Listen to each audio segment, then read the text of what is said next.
శ్రోతలకు నా హృదయపూర్వక నమస్కారములు. మన శ్రోతలలో ఒకరు ప్రశ్నను పంపడం జరిగింది.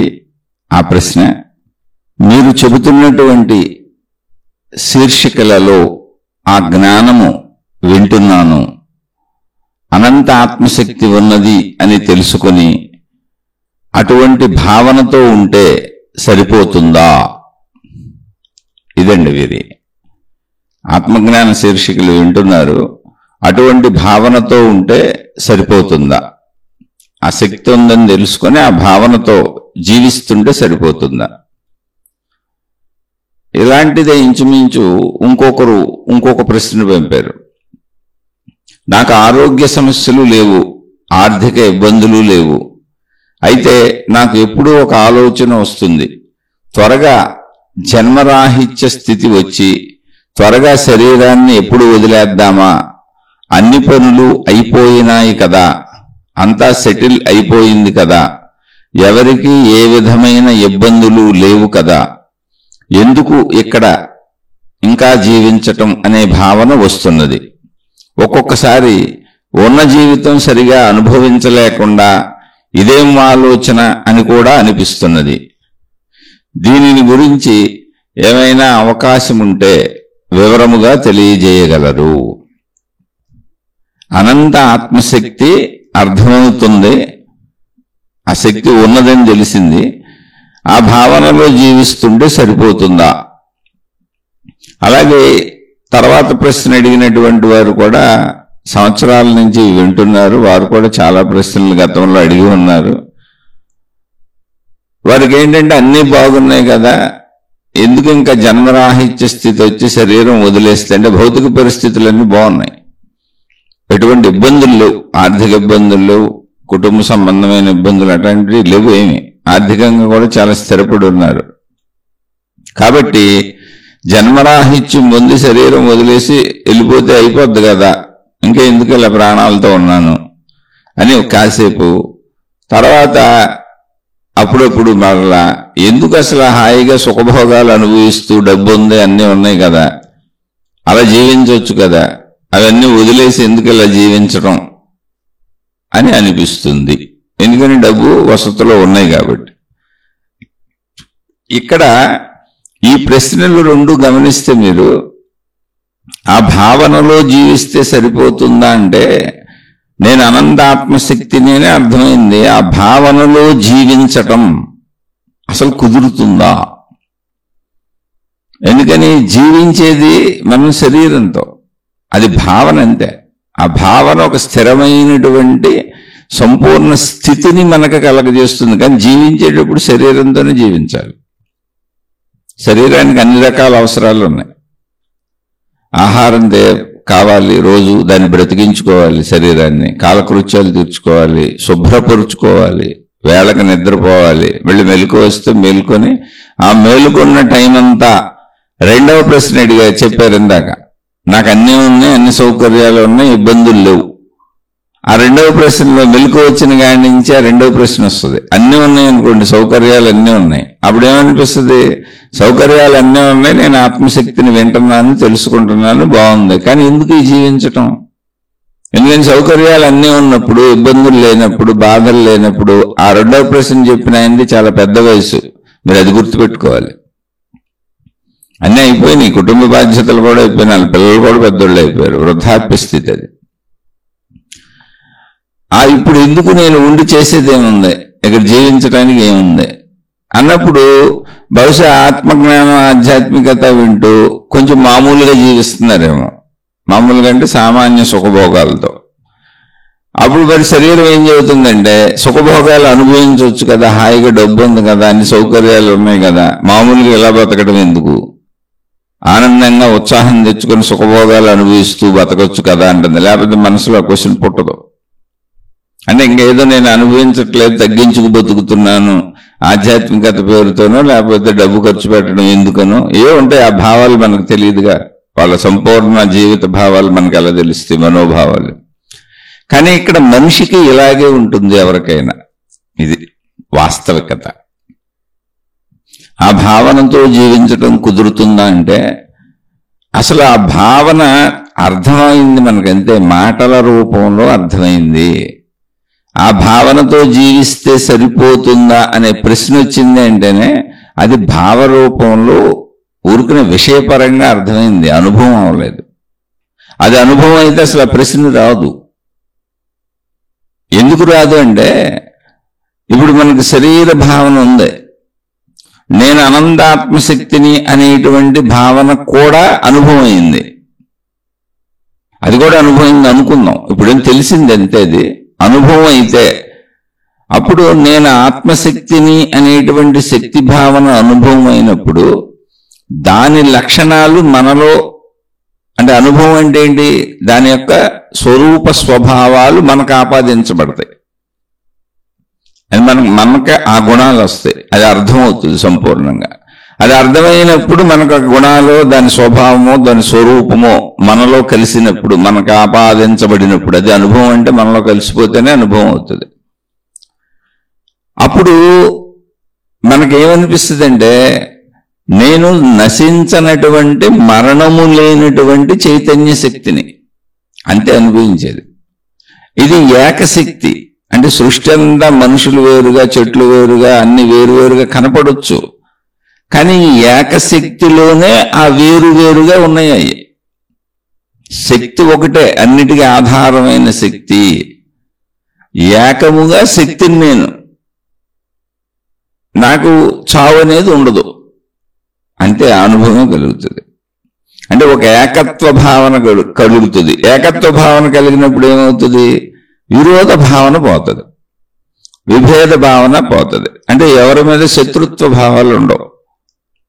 అంటే ఎదుట వాళ్ళు మన ఇబ్బంది పెట్టినా కూడా అది ఏకభావన అని తెలిసినప్పుడు విరోధ భావాలు ఉండవు, విభేద భావాలు సమసిపోతాయి. అంటే ఏంటి, ఇదంతా ఉన్నది ఏకత్వమే. ఆ ఏకత్వములోనే అనేకత్వం కనపడుతుంది. ఒకటి ఏకత్వ భావన కలుగుతుంది, అంటే విభేదాలకు సంబంధించిన విరోధ భావాల శత్రుత్వ భావన పోతుంది.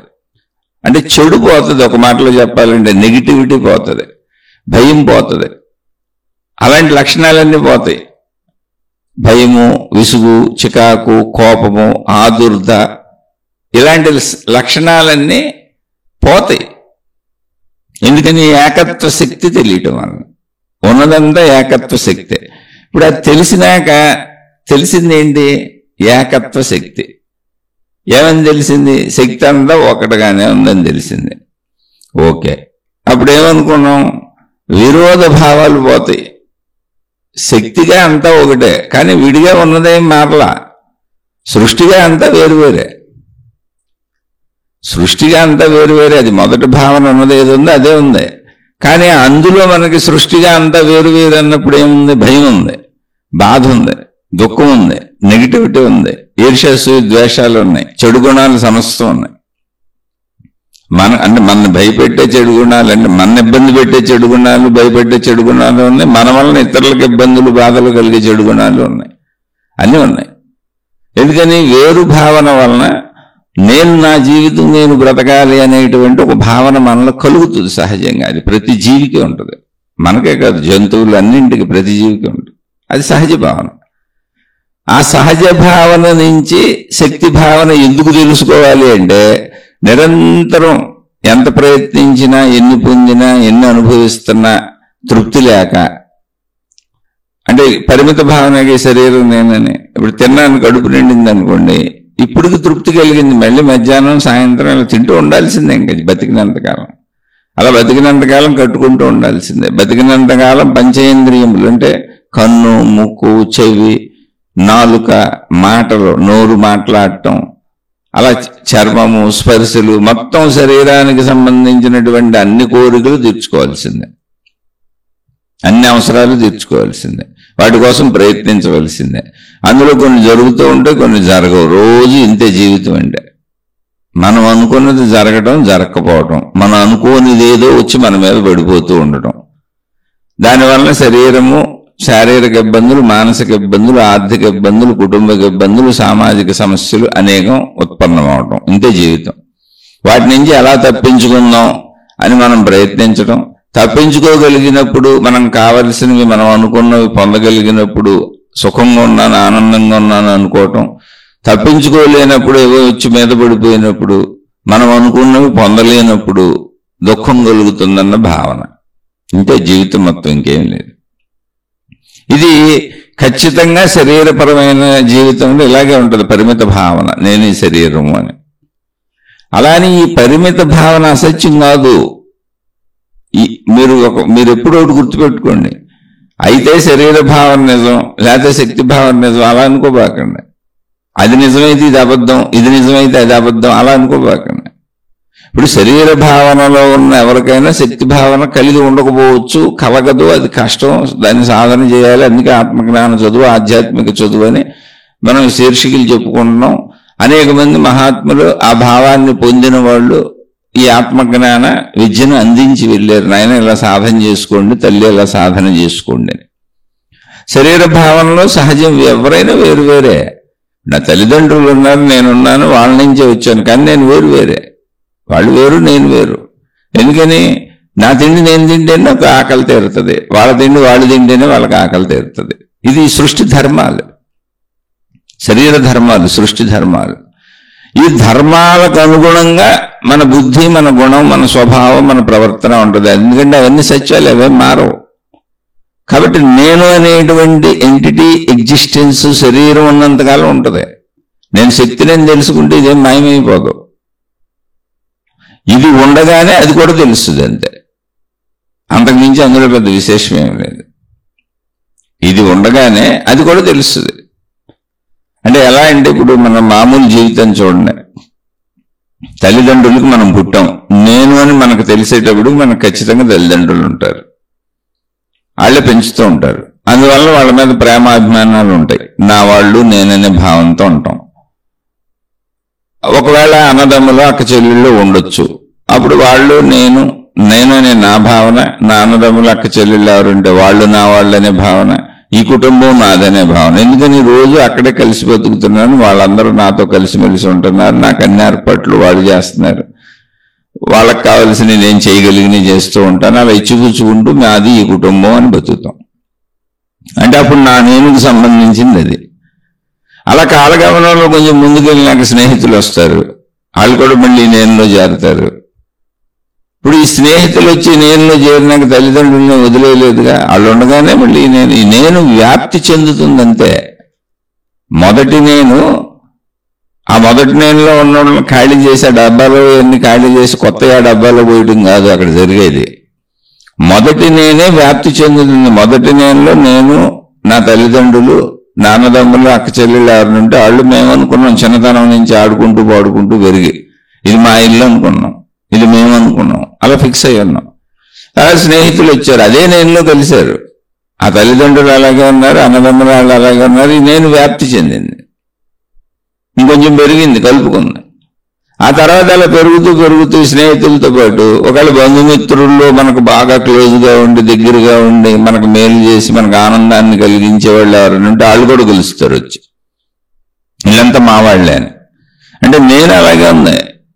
ఎంతమంది వచ్చి కలుస్తున్నా ఆ మొదటోళ్ళు ఎగిరిపోవట్లేదు, ఆ ఉన్నోళ్ళు ఎగిరిపోవట్లేదు, నేను వ్యాప్తి చెందుతుంది. జాగ్రత్తగా గమనించండి అక్కడ. ఆ తర్వాత మళ్ళీ స్లోగా అందులో నా వస్తువులు, నా విషయాలు, అవి మా అమ్మ నాన్న ఇచ్చినాయో, మా అన్నదమ్ములో, అక్క చెల్లెళ్ళు మేము పంచుకునేయో, తినేయో, తాగేయో, దాచుకునేయో, కట్టుకునేయో, ఇవన్నీ నాయి. అవన్నీ కూడా అక్కడే ఉండే నేను వ్యాప్తి చెందుతుంది. ఆ తర్వాత బాగా పెరిగి పెద్దయి, మన సంపాదన మనకు వచ్చి మనం ఉద్యోగాలు చేసుకుంటున్నాక జీవిత భాగస్వామిని తెచ్చుకుంటాం. స్త్రీలైనా పురుషులైనా తల్లిదండ్రులే ఏర్పాటు చేస్తారు, ఉన్నోళ్ళందరూ దానికి సహకరిస్తారు. మంచి చక్కటి వైభవంగా జీవిత భాగస్వామి జీవితంలోకి ప్రవేశిస్తుంది. అతి ముఖ్యమైనటువంటి మనిషిగా మారిపోతారు జీవిత భాగస్వామి అప్పుడున్న వాళ్ళందరికంటే ముఖ్యంగా. ఎందుకని? శారీరక సంపర్కం అప్పటి వరకు ఎవరితోనూ లేదు. ఇక్కడ శారీరక సంపర్కం అంటే అంత క్లోజ్నెస్, శారీరక సంపర్కం అంత క్లోజ్నెస్ ఇంకోటి లేదు ప్రపంచంలో.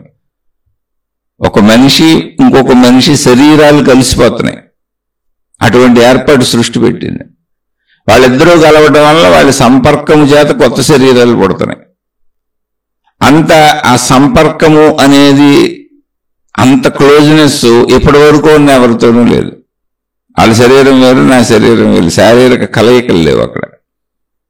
ఇక్కడ శారీరక కలయికలు ఏర్పడి, అందుకని భాగస్వామి అని చెప్పారు. అంటే జీవిత భాగస్వామి అంటే పంచుకోవటం. వాళ్ళ జీవితాన్ని మనం, మన జీవితాన్ని వాళ్ళు, శరీరాలు పంచుకోవటం జరుగుతుంది, శరీరాలు కలిపేయటం జరుగుతుంది. అక్కడి నుంచి సొంత కుటుంబం, మళ్ళీ నాకు పిల్లలు వస్తారు.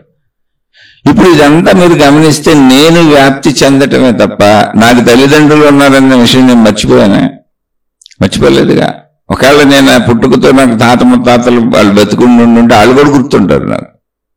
వాళ్ళ శరీరాలు వదిలితే వదిలిండొచ్చు పెద్దోళ్ళు, కానీ అదేం మర్చిపోలేదుగా. ఒకవేళ వాళ్ళు ఉండుంటే వాళ్ళతో కూడా వ్యవహరిస్తాక ఎంత కొంత. జీవితంలో ముఖ్యమైన అంశం ఏంటో చేసుకుంటూ, ఇప్పుడు జీవిత భాగస్వామి వచ్చింది, నాకు పిల్లలు పుట్టారు. ఇప్పుడు ముఖ్యాంశం ఏమైంది నాది? నా జీవిత భాగస్వామి నేను. ఎప్పుడు ముఖ్యాంశం నేను. ఆ నేనులో ఒకప్పుడు తాత ముత్తాతలు, తల్లిదండ్రులు, కుటుంబ సభ్యులు, బంధుమిత్రులు, స్నేహితులు కలిసి ఉన్నారు ఎదుగుదలలో. ఇప్పుడు జీవిత భాగస్వామి ఇచ్చారు.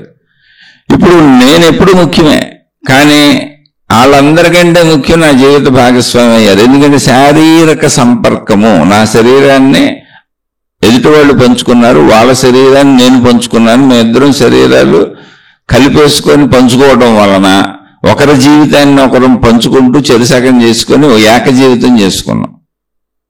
అందుకు జీవిత భాగస్వామి అంటే అది. నా జీవితంలో భాగానికి ఇవ్వడం జరిగింది, ఆవిడ జీవితంలో భాగం నాకు ఇవ్వడం జరిగింది. మా ఇద్దరి జీవితాలు రెండు భాగాలు కలుపుకొని ఏక జీవితంగా జీవిస్తున్నాం. అదే కుటుంబ జీవితం. అప్పుడు మాకు పిల్లలు వచ్చారు. అంటే ఇప్పుడు నేను మొదటేంటి? నా జీవిత భాగస్వామి. ఇప్పుడు నా జీవిత భాగస్వామితో శారీరక సంపర్కము కలిగి నా జీవితాన్ని పంచి, నా శరీరాన్ని పంచి, వాళ్ళ జీవితాన్ని నా జీవితంలో కలిపేసుకొని ఏక జీవితం చేసుకొని, వాళ్ళ శరీరాన్ని నా శరీరంతో కలిపేసుకొని నా మనిషి అనుకొని బతుకుతూ మేము ఆనందంగా సుఖాలు అనుభవిస్తున్న మేము ఇప్పుడు తాత ముత్తాతలను మర్చిపోయామా? తల్లిదండ్రులను మర్చిపోయామా? వాళ్ళు ఉండొచ్చు, ఉండకపోవచ్చు, విషయం మర్చిపోవడం జరగలేదుగా. ఒకవేళ ఉంటే అంత మంచిగానే ఉందనుకోండి, అంటే చెడ్డవాళ్ళు అనేది పక్కన పెడదాం, ఒక సహజత్వం తీసుకొని మంచిగానే ఉంటే తల్లిదండ్రులకు చేయవలసింది చేస్తాం. ఏముంది అందులో? అది ఒక సహజత్వం, గుర్తున్నారుగా. అలాగే అన్నదమ్ములు, అక్క చెల్లెళ్ళు ఉంటారు, ఎవరి కుటుంబాలు వాళ్ళకి వచ్చేసి ఉంటాయి, ఎవరి బాధ్యతలు వాళ్ళకి వచ్చేసి ఉంటాయి. అలా ఎవరి ధర్మాలు ఎంత ఏం చేయాలో అంత చేసుకుంటే వెళ్తే అందరూ గుర్తుంటారు. ఎందుకు గుర్తుంటారు? ఇందులో చెడు ఏంటి మంచి ఏంటి అన్నప్పుడు, చెడు అనేది నేను స్వార్థం పెంచుకొని ఇప్పుడు ఏదో ఆ తాతల ముత్తాతల ఆస్తులు, తండ్రుల ఆస్తులు, తల్లుల ఆస్తులు మనకు వస్తాయి అనుకోండి, అందులో కుట్రలు కుతంత్రాలు ఏదన్నా పని మనం నేనే లాక్కోవచ్చు, మీకు ఇవ్వకపోవచ్చు. అలా ఏదో చిన్న చిన్న విషయాలు, తల్లిదండ్రుల్ని చూడకపోవచ్చు, నా భార్య పిల్లలని, అది చెడు వదిలేసేయండి. ఒక సహజత్వాన్ని తీసుకోండి. నేను వ్యాప్తి చెందుతుంది అంతే తప్ప ఆ నేనులో ఇంతకు ముందు అన్న వాటిని అది మర్చిపోవడంలో, వదిలేయట్లో, మరుపు రావట్లా, ఇంపార్టెన్స్ తగ్గొచ్చు. ఇప్పుడు నా భార్య, నా భర్త అని జీవిత భాగస్వామి వచ్చి నా పిల్లలు అన్నప్పుడు నాది పూర్తి బాధ్యత అయిపోయింది కదా. అప్పుడు నాకు బాధ్యతలు లేవు. ఇది సంఘం ఏర్పరచుకున్న కట్టుబాటు, మానవ జాతి ఏర్పరచుకున్న కట్టుబాటు. ఇప్పుడు సపోజ్ ఇదే కట్టుబాటు ఇలా ఏర్పాటు చేసుకోకుండా జీవిత భాగస్వామి వచ్చినా నీ బాధ్యత నీ జీవిత భాగస్వామి, నువ్వు కన్న పిల్లలు నీ బాధ్యత అనేటువంటి ధర్మాలను మనం చెప్పుకోకుండా, నీకు జీవితంలో ఎన్నొచ్చినా నీ మొదటి ధర్మం నీ తల్లిదండ్రులే, నువ్వు మెయిన్ వాళ్ళతోనే కలిసి ఉండాలి, అసలు వాళ్ళని వదలకూడదు. నీకు ఎన్ని బాధ్యతలు వచ్చినా మెయిన్ బాధ్యత తల్లిదండ్రులే అనేటువంటి ధర్మాన్ని ఒకవేళ నూరిపోసి ఉంటే, నీకు ఎన్ని బాధ్యతలు వచ్చినా ముందు వచ్చిన వాళ్ళు ముందే, వెనక వచ్చిన వాళ్ళు వెనకే అనేది మొదటి నుంచి ధర్మ గ్రంథాల్లో చెప్పి నూరిపోసి ఉంటే, అన్నదమ్ములు, అక్క చెల్లెళ్ళు, ఆ తర్వాతే భార్య పిల్లలు, భర్త పిల్లలు నూరిపోసి ఉంటే దాన్నే పాటించేవాడు. కానీ ఇక్కడ అలా కాదు విషయం. ఒక సహజత్వాన్ని పరిశీలించినప్పుడు నా మీద ఆధారపడి జీవిత భాగస్వామి అంటే ఏంటి, అప్పటి వరకు నాకు తెలియనటువంటి వాళ్ళు ఎవరో నా మీద ఆధారపడి నాతో జీవితాన్ని, శరీరాన్ని పంచుకోవటానికి వచ్చారు. నేను అలా ఎవరు వచ్చినా, నేను వెళ్ళినా వాళ్ళు వచ్చినా, అంటే ఏమైపోయింది, ఇప్పుడు నా జీవితంలోనే భాగం తీసేసుకున్నారు. ఇప్పుడు దాకా ఎవరు నా జీవితంలో భాగం తీసుకోవాలి? జీవితం నడుస్తుంది, తల్లిదండ్రులు అయితే జీవితం ఇచ్చారు, అన్నదమ్ములు, అక్క చెల్లెళ్ళు, స్నేహితులు, బంధుమిత్రులు జీవితంతో కలిసి సాగారు, వాళ్ళ జీవితాలు వాళ్ళు జీవిస్తూ. తల్లిదండ్రులు వాళ్ళ జీవితాలు వాళ్ళు జీవిస్తూ నాకు ఇంకో కొత్త జీవితం ఇచ్చారు.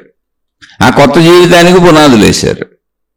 జాగ్రత్త చూడండి, ఇక్కడ తల్లిదండ్రులు వాళ్ళ జీవితాలు వాళ్ళు జీవిస్తూ నాకు ఒక కొత్త జీవితాన్ని ఇచ్చారు, ఆ జీవితానికి పునాదులు వేశారు. అలా నాలా జీవితాన్ని పొందినటువంటి అన్నదమ్ములు, అక్క చెల్లెళ్ళు నా జీవితంలో కలిసిమెలిసి సాగారు, ఎవరి జీవితాలు వాళ్ళవే. బంధుమిత్రులు కలిసిమెలిసి సాగారు, ఎవరి జీవితాలు వాళ్ళవే. స్నేహితులు కలిసిమెలిసి సాగారు, ఎవరి జీవితాలు వాళ్ళవే. అంటే జీవితంలో నాతో సాగుతున్న వాళ్ళు, వాళ్ళ జీవితాలు వాళ్ళే, నా జీవితాలు నావే. కానీ జీవిత భాగస్వామి నా జీవితంలో సగం కలిసిపోయింది. వచ్చి సగం అని కాదు, నీళ్ళలో నీళ్లు పోసినట్టుగా, పాలల్లో పాలు పోస్తే ఎలా కలిసిపోతాయి అలా విడదీయడానికి వీలు లేనట్టుగా కలిసిపోయింది. అందుకని పేరే జీవిత భాగస్వామి, లైఫ్ పార్ట్నర్. అంటే ఏమైంది, నా లైఫ్ని ఇప్పుడు 2 పాల గిన్నెలు ఒకదాంట్లో ఒకటి కలిపేశాం. అలా నా లైఫ్ని ఆవిడ లైఫ్లో కలిపేశాను, ఆవిడ లైఫ్ని నా లైఫ్లో కలిపేసింది. అలా కలిపేసుకోవడానికి అనువుగా శరీరాలు సృష్టి తయారు చేసింది. శరీరాల కలయికలు ఉన్నాయి అక్కడ. అంత దగ్గర శరీర కలయికలు జీవిత భాగస్వామిని, జీవితాన్ని పంచుకున్న వాళ్ళు ఇప్పుడు వరకు ఎవరు లేరు. జీవితాన్ని ఇచ్చిన వాళ్ళు ఉన్నారు, ఆ జీవితానికి పునాదులు వేసి ముందుకు నడపడానికి అవసరమైన డబ్బు సమకూర్చి పెరగడానికి అవసరమైన చర్యలు చేసిన వాళ్ళు ఉన్నారు తప్ప జీవితాన్ని పంచుకున్న వాళ్ళు ఎవరు లేరు, శరీరాన్ని పంచుకున్న వాళ్ళు ఎవరు లేరు. ఇప్పుడు మొదలైంది శరీరాన్ని పంచుకోవడం, జీవితాన్ని పంచుకోవడం. అంటే నా జీవితాన్నే కొంత పని చేసుకొని, నా శరీరాన్నే కొంత పని చేసుకొని, వాళ్ళ శరీరాన్ని కొంత నాకు ఇచ్చేసుకుని, వాళ్ళ జీవితాన్ని కొంత నా జీవితంలో కలిపేసి 2 కలిపి ఒకటి చేశారు. అదే వివాహం, వివాహ వ్యవస్థ. అంటే 2 ఒక్కటైపోయినాయి, విడివిడిగా లేవు. కనపడొచ్చు అక్కడ స్త్రీ పురుషులు విడివిడిగా, కానీ అది ఏకమే. అదే అర్ధనారీశ్వర తత్వం అని. ఇది మనకు అర్థం అవడానికి శివభగవానుడికి శరీరంలో సగభాగం అమ్మవారు, సగభాగం శివుడు కలిసిపోయినట్టు బొమ్మను కూడా వేశారు మనకు. బొమ్మ ఏంటది అర్థం అవడానికి, కానీ భావంలో కలిసిపోయే ఉన్నాం. భావం అర్థం అవడానికి బొమ్మను తయారు చేసి చూపించారు. సగభాగం స్త్రీ, సగభాగం పురుషుడు. దాని పేరు కూడా పెట్టారు అర్ధనారీశ్వరుడు అని. అంటే అర్ధ అంటే సగం, నారి అంటే స్త్రీ, ఈశ్వరుడు అంటే శివుడు. అర్ధనారీశ్వరుడు సగం తన భార్యతో కలిసి ఉన్నటువంటి శివుడు, సగమే ఉన్నాడు ఆయన, సగం ఆవిడ ఉంది. ఇది దాంపత్య జీవితం, కుటుంబ జీవితం. ఇప్పుడు ఏమైంది, నా శరీరంలో ఇప్పుడు నేను ఆహారం తినడం నాకు ఎంత ముఖ్యమైందో, నా శరీరంలో మిగిలిన సగభాగం కూడా ఆహారం తినడం అంతే ముఖ్యంగా. నేను చిన్నప్పటి నుంచి నా ఆహారం నేను తిన్నా, నా బట్టలు నేను కట్టుకున్నా, నా అనుభవాలు నేననే నా అనుభవాలు ఏమున్నాయో మొత్తం నేను అనుభవించుకుంటూ వచ్చే పంచేంద్రియ సుఖాలు ఏమున్నాయో, అలా నాలో ఇంకో శరీరం వచ్చి కలిసిపోయింది. ఆ శరీరానికి పంచేంద్రియ సుఖాలు మొత్తం ఉన్నాయి. అంటే నా 2 జీవితాలు ఇప్పుడు. ఏ జీవిత భాగస్వామికైనా 2 జీవితాలు ఇప్పుడు. ఒకటి నా జీవితం, 2 నా జీవిత భాగస్వామి జీవితం. అది కూడా నాలోనే కలిసిపోయింది. కనుక అప్పుడు ఏమైంది, నా ఆహార పోషణ నాకు ఎంత అవసరమో 2వ జీవిత భాగస్వామి ఆహార పోషణ అంతే అవసరమైంది నాకు. 2 సమానం అయిపోయినాయి. అంటే ఇప్పుడు నేను డబల్గా నన్ను పోషించుకోవాలి. నేను ఇద్దరు ఇప్పుడు నాకు పిల్లలు పుట్టారు. నాకు ఒక సపోజ్ 2 పిల్లలు అనుకున్నాం అనుకోండి, నేను ఇప్పుడు 4. ఎందుకో తెలిసి ఆ కొత్త 2 నేనే నాలోంచి వచ్చారు. ఇప్పుడు మేము, నా జీవిత భాగస్వామి నేను కలిసి ఉండడం వలన, మేమిద్దరం ఒకటి అవ్వడం వలన ఆ ఒకటిలోంచి మళ్ళీ బయటకు వచ్చిన వాళ్ళు. ఇప్పుడు ఆ వచ్చిన 2 పిల్లలు కూడా నేనే. ఒకళ్ళైతే ఒకళ్ళు, 2 అయితే 2. ఎంతమంది ఉంటే అంతమంది, మొత్తం నేనే అయిపోయాను. అంటే ఇప్పుడు నా నేనులో ఎన్ని ఉన్నాయి, కలిసిపోయి ఉన్నాయి. నా జీవిత భాగస్వామి నా నేనులో, అంటే నేను 2 నేనులు, 2 నేనులకు అవసరమైనవన్నీ చేసుకోవాలి. నేను నా ఒక్క నేనుకి నేను ఎంత స్పష్టంగా చిన్నప్పటి నుంచి అన్ని చేసుకుంటున్నానో అలా 2వ నేనుకి అంత స్పష్టంగా చేయాలి. అది ఇంకా నాలోనే కలిసిపోయింది అర్ధనారీశ్వరత్వం. నా వలనే ఉద్భవించిన వాళ్ళు, నాలోంచే ఉద్భవించిన వాళ్ళు. నేను 2గా ఉన్నాక జీవిత భాగస్వామితో కలిసిపోయి అర్ధనారీశ్వరత్వంలో నేను 2గా ఉన్నా. ఆ 2 ఒకటిగా ఉన్న నేను. అర్ధనారీశ్వరత్వం అంటే ఏంటి, నా 1లోనే 2 ఉన్నాయి, 2లోనే 1 ఉంది. నేను 2గా 1గా ఉన్నా. అలా ఉన్న నాలోంచే వచ్చారు వాళ్ళు. కాబట్టి ఆ వచ్చిన వాళ్ళది ఇప్పుడు నేనే వచ్చింది. కాబట్టి అది కూడా నాలో కలిసిపోయినటువంటి అత్యుత్తమ అవసరం. అంటే నేను నిజంగా తినకపోతే నాకు ఎంత ఆకలేస్తుందో నా జీవిత భాగస్వామి తినకపోతే నాకు అంతే ఆకలేస్తుంది, నా పిల్లలు తినకపోతే నాకు అంతే ఆకలేస్తుంది. అయితే ఆ ఆకలి నాకు దుఃఖ రూపంలో ఉంటుంది. భావం కదా అది, కలిసిపోయింది, శరీరాలు కలిసి విడిపోతాయి భార్యాభర్తలకి, కానీ భావంలో కలిసిపోయి ఉంటాం. అంటే ఒక సహజ స్థితిని చెబుతున్నా. విద్వేషాలు, విరోధాలు, చెడులు అవన్నీ వదిలేసేయండి. స్వార్థం పెరిగి నాకు వచ్చే చిత్ర విచిత్ర చర్య చేయటంలా ఒక సహజ సత్యాన్ని చెబుతున్నా. అనుభవపూర్వకంగా దాన్ని భావించుకోవటానికి చెబుతున్నా. ఇది నిజంగా అందరికీ తెలిసిన సత్యం, ఇది అందరూ అనుభవించే సత్యం కూడా ఇది. ఇప్పుడు నా నేనులో 4 ఉన్నప్పుడు, అంటే నేను నా మొదటి నేను, అందులో కలిసిపోయిన నా రెండవ నేను, నా జీవిత భాగస్వామి, అందులోనే కలిసిపోయి ఉన్న పిల్లలు 2 అనుకుందాం, ఊరుకునే 4. నేనిప్పుడు 4 కలిపి 1, నా 1లో 4 కలిసిపోయి ఉన్నాయి. 4 కలిపితే నేను ఒకటే. అంటే ఈ 4లో ఎవరు తినకపోయినా నాకు ఆకలేస్తుంది. అయితే నా ఆకలి నాకు ఆకలిగా తెలుస్తుంది, మిగిలిన వాళ్ళది నాకు బాధగా తెలుస్తుంది. అయ్యో నా జీవిత భాగస్వామి తినలేదే, అయ్యో నా పిల్లోడు తినలేదు, అయ్యో నా పిల్ల తినలేదే, ఇలా బాధగా తెలుస్తుంది. ఆ బాధ ఆకలి బాధ కంటే ఎక్కువగా ఉంటుంది. డైరెక్ట్ బాధ అయిపోయింది. ముందు నా బాధ ఏంటి? ఆకలే. నేను తినకపోతే ఏమవుతుంది? ఆకలేస్తుంది అనిపిస్తుంది. ఆ తర్వాత ఆకలి అధికమైపోయినాక అయ్యో నాకు దొరకలేదని బాధ రావడానికి చాలా టైం పట్టుద్ది.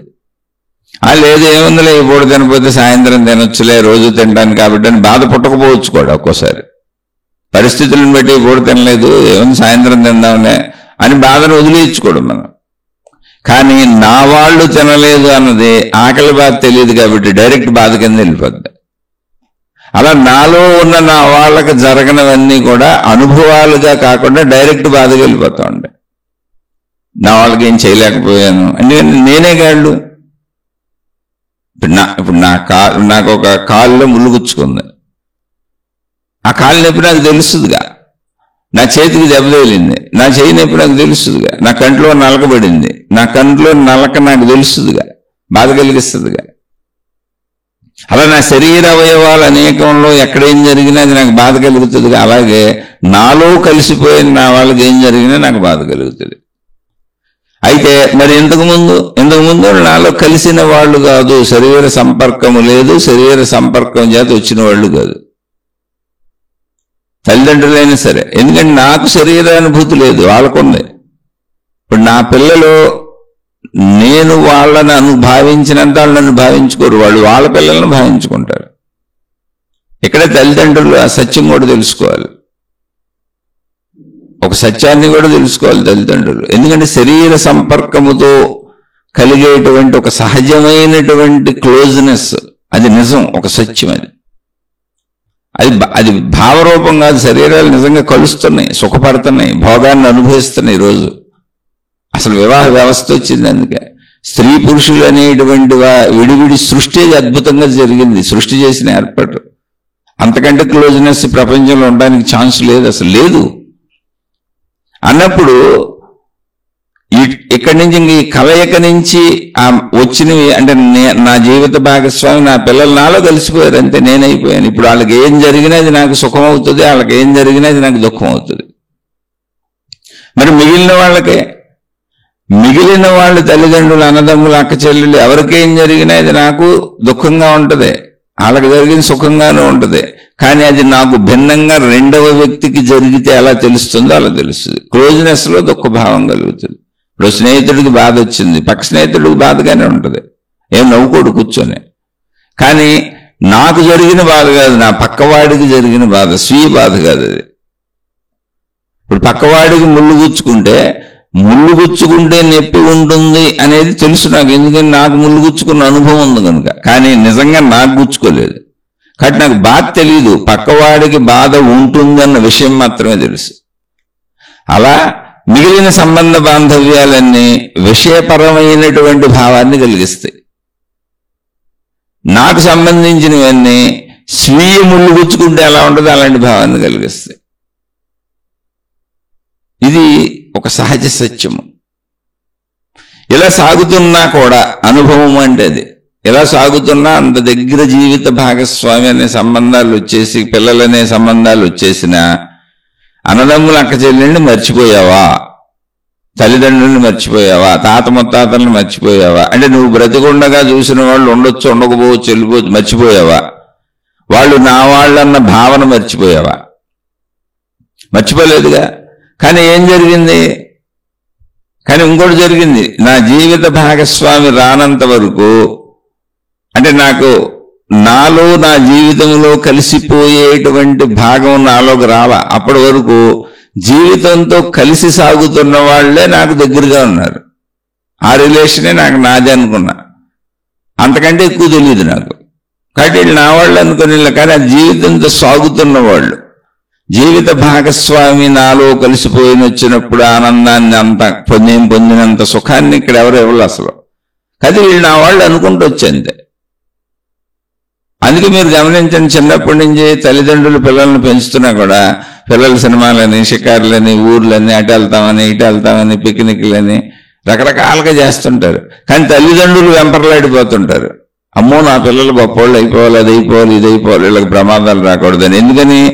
తల్లిదండ్రులలో కలిసిపోయి ఉన్నవాళ్ళు పిల్లలు, కానీ పిల్లలలో కలిసిపోయి ఉన్నవాళ్ళు తల్లిదండ్రులు కాదు. జాగ్రత్తగా గమనించండి. అక్కడ కలిసిపోయి ఉన్నటువంటి ఏంటి?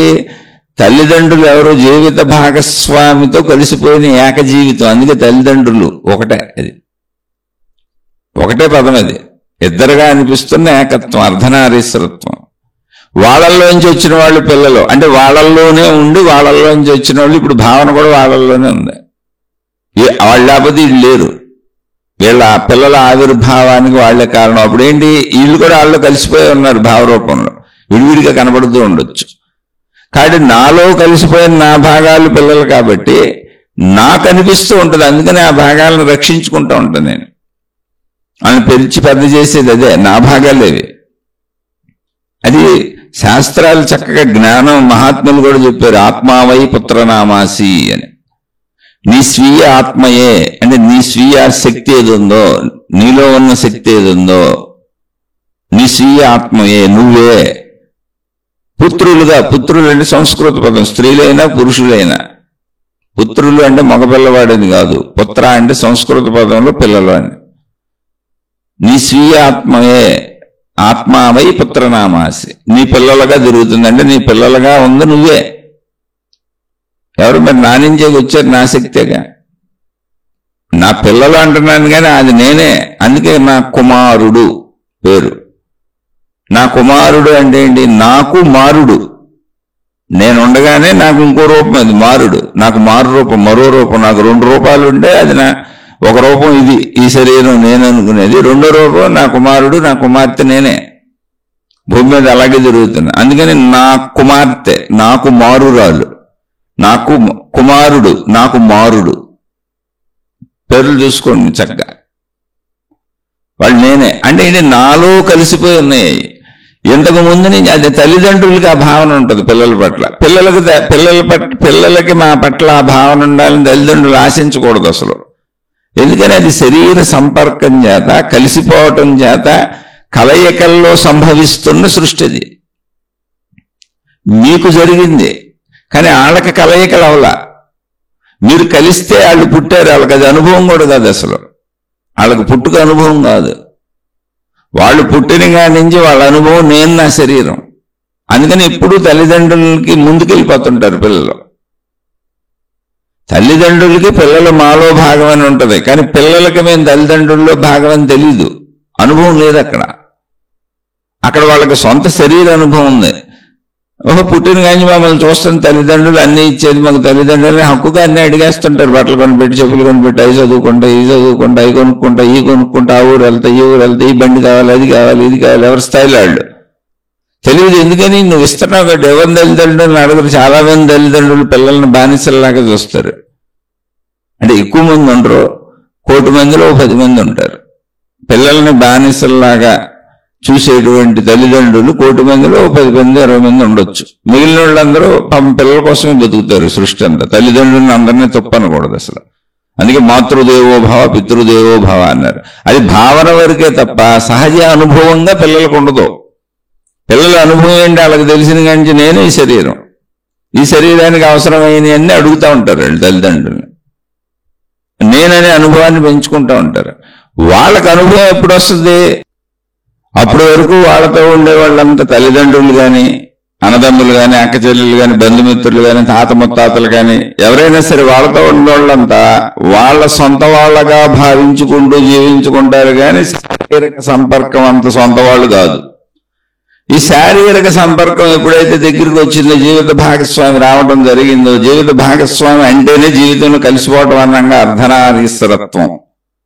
బాహ్యానికి 2 శరీరాలు స్త్రీ పురుష విడివిడిగా కనపడతాయి, కానీ 2 శరీరాలు కలవటానికి అమరికి సృష్టి ఏర్పాటు చేసింది.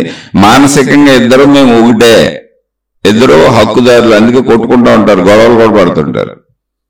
అటువంటి ఒక కలయికలు ఉన్నాయి. అక్కడి నుంచి నాకు పుట్టిన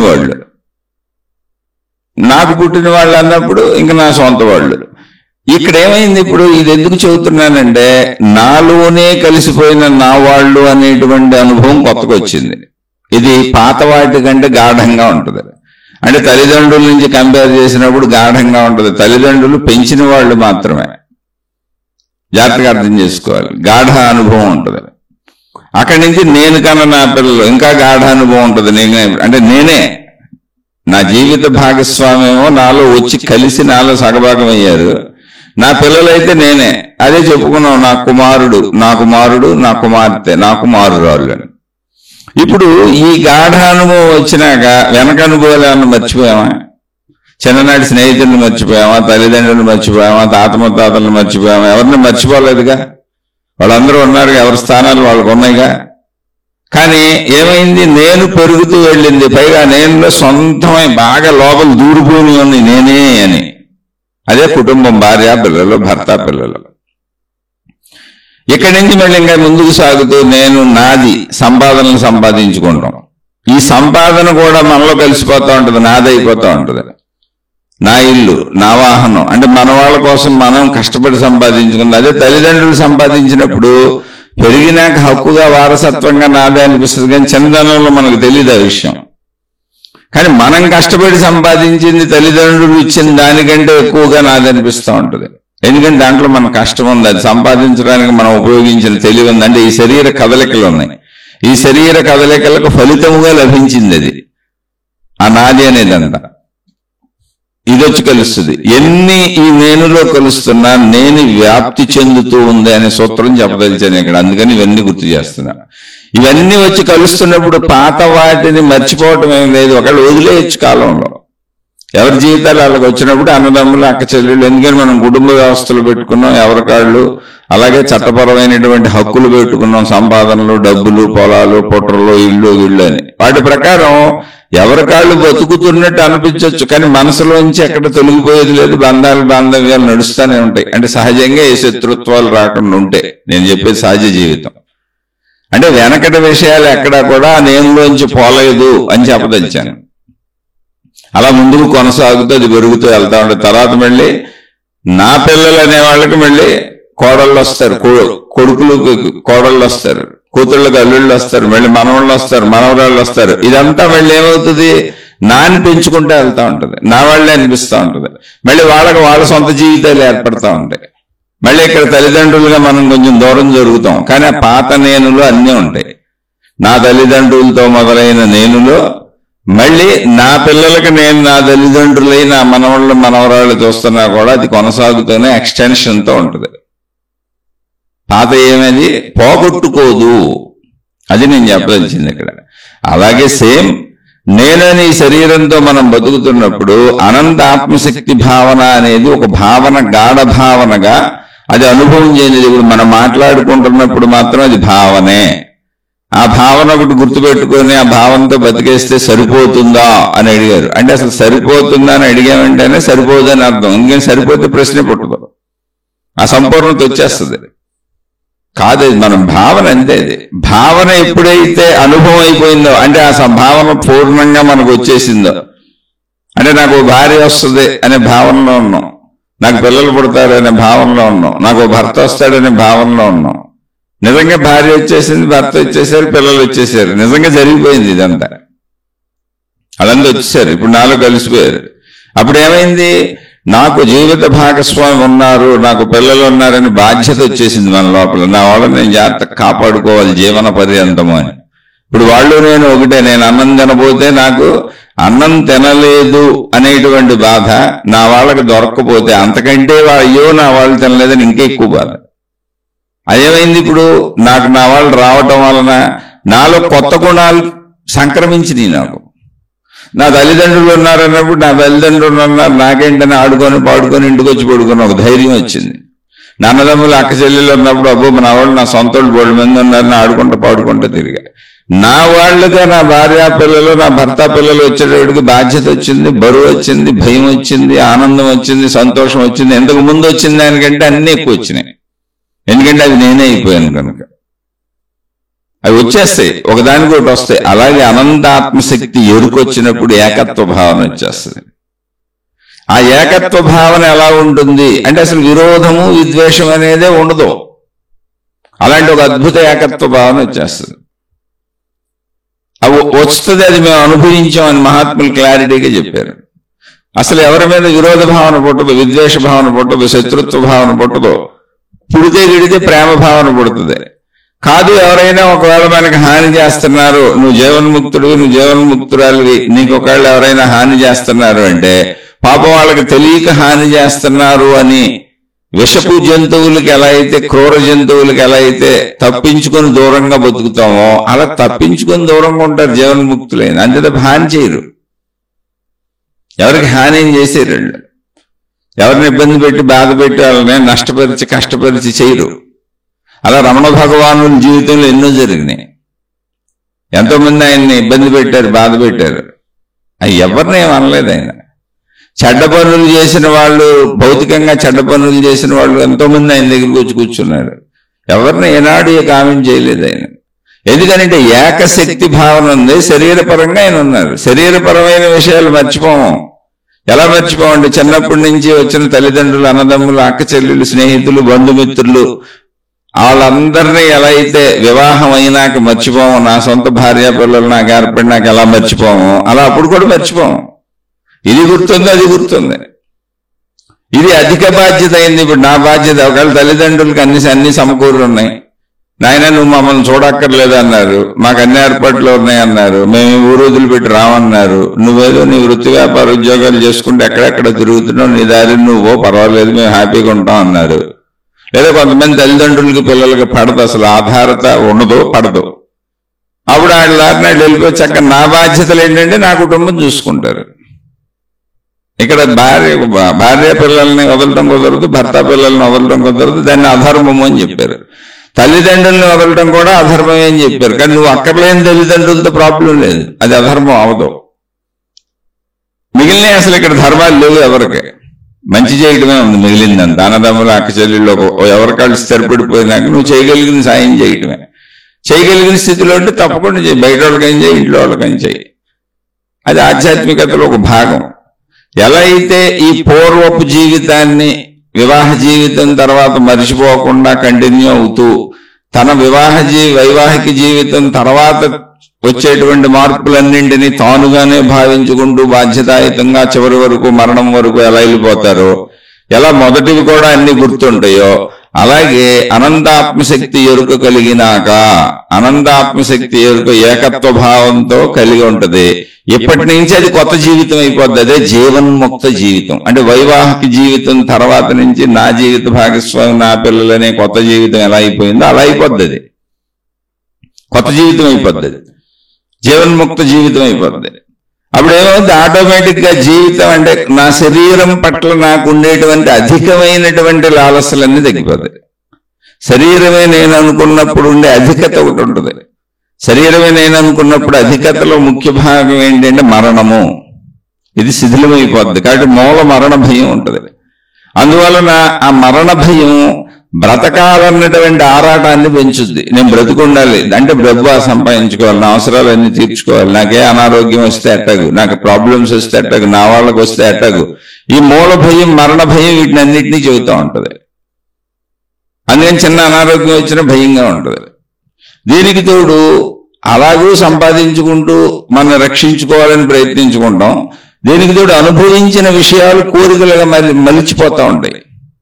కంటితో చూసింది, చెవులతో ఉంది, శారీరక కోరికలు, పంచేంద్రియ కోరికలు అన్నీ కూడా అనుభవించిన విషయాలు ఆనందాన్ని కల్పించి పదే పదే పదే పదే ఇష్టమైన వాటిని అనుభవించమని చెబుతాయి, కష్టమైన వాటిని తప్పించుకోమని చెబుతాయి.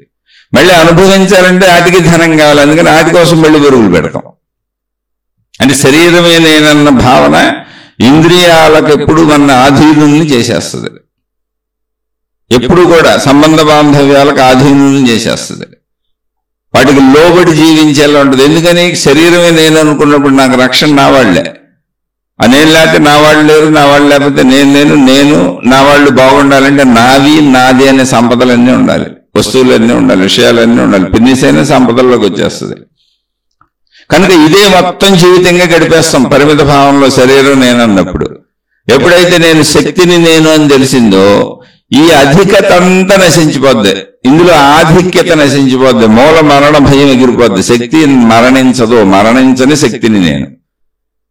అలాంటి శరీరం నేను కాదా, పాతయన్నీ గుర్తుంటాయి. వివాహం అయిన తర్వాత ఎలా వెనక జీవితపు అన్ని గుర్తున్నాయో, తల్లిదండ్రుల నుంచి వరుసగా అన్ని గుర్తున్నాయో, ఒకవేళ మన మీద ఆధారపడిన వాళ్ళు సహజంగా శత్రుత్వాలు లేకుండా బతికే ప్రేమానుబంధాలు కుటుంబాలు అయితే అందరూ కలుస్తూ ఉంటారు, పండగలకి పబ్బాలకి అన్ని విషయాలకి అలా చక్కగా హాయిగా ఉంటారు. ఇప్పుడు ఈ జీవితం అందరికీ కొనసాగుతూ ఉంటుంది, ఎందుకని అందరికీ ఉండేదే కదా వైవాహిక జీవితం, అందరూ దాన్ని యాక్సెప్ట్ చేసిందే, అది కొనసాగుతూ ఉంటుంది, బంధుత్వాలు కొనసాగుతూ ఉంటాయి, స్నేహితులు బంధుత్వాలు అన్ని సకుటుంబ సపరివార సమేత బంధుమిత్ర సమేతంగా విచ్చేయండి అని వేస్తారు కార్డుల మీద. అలా అన్ని సాగుతూ ఉంటాయి.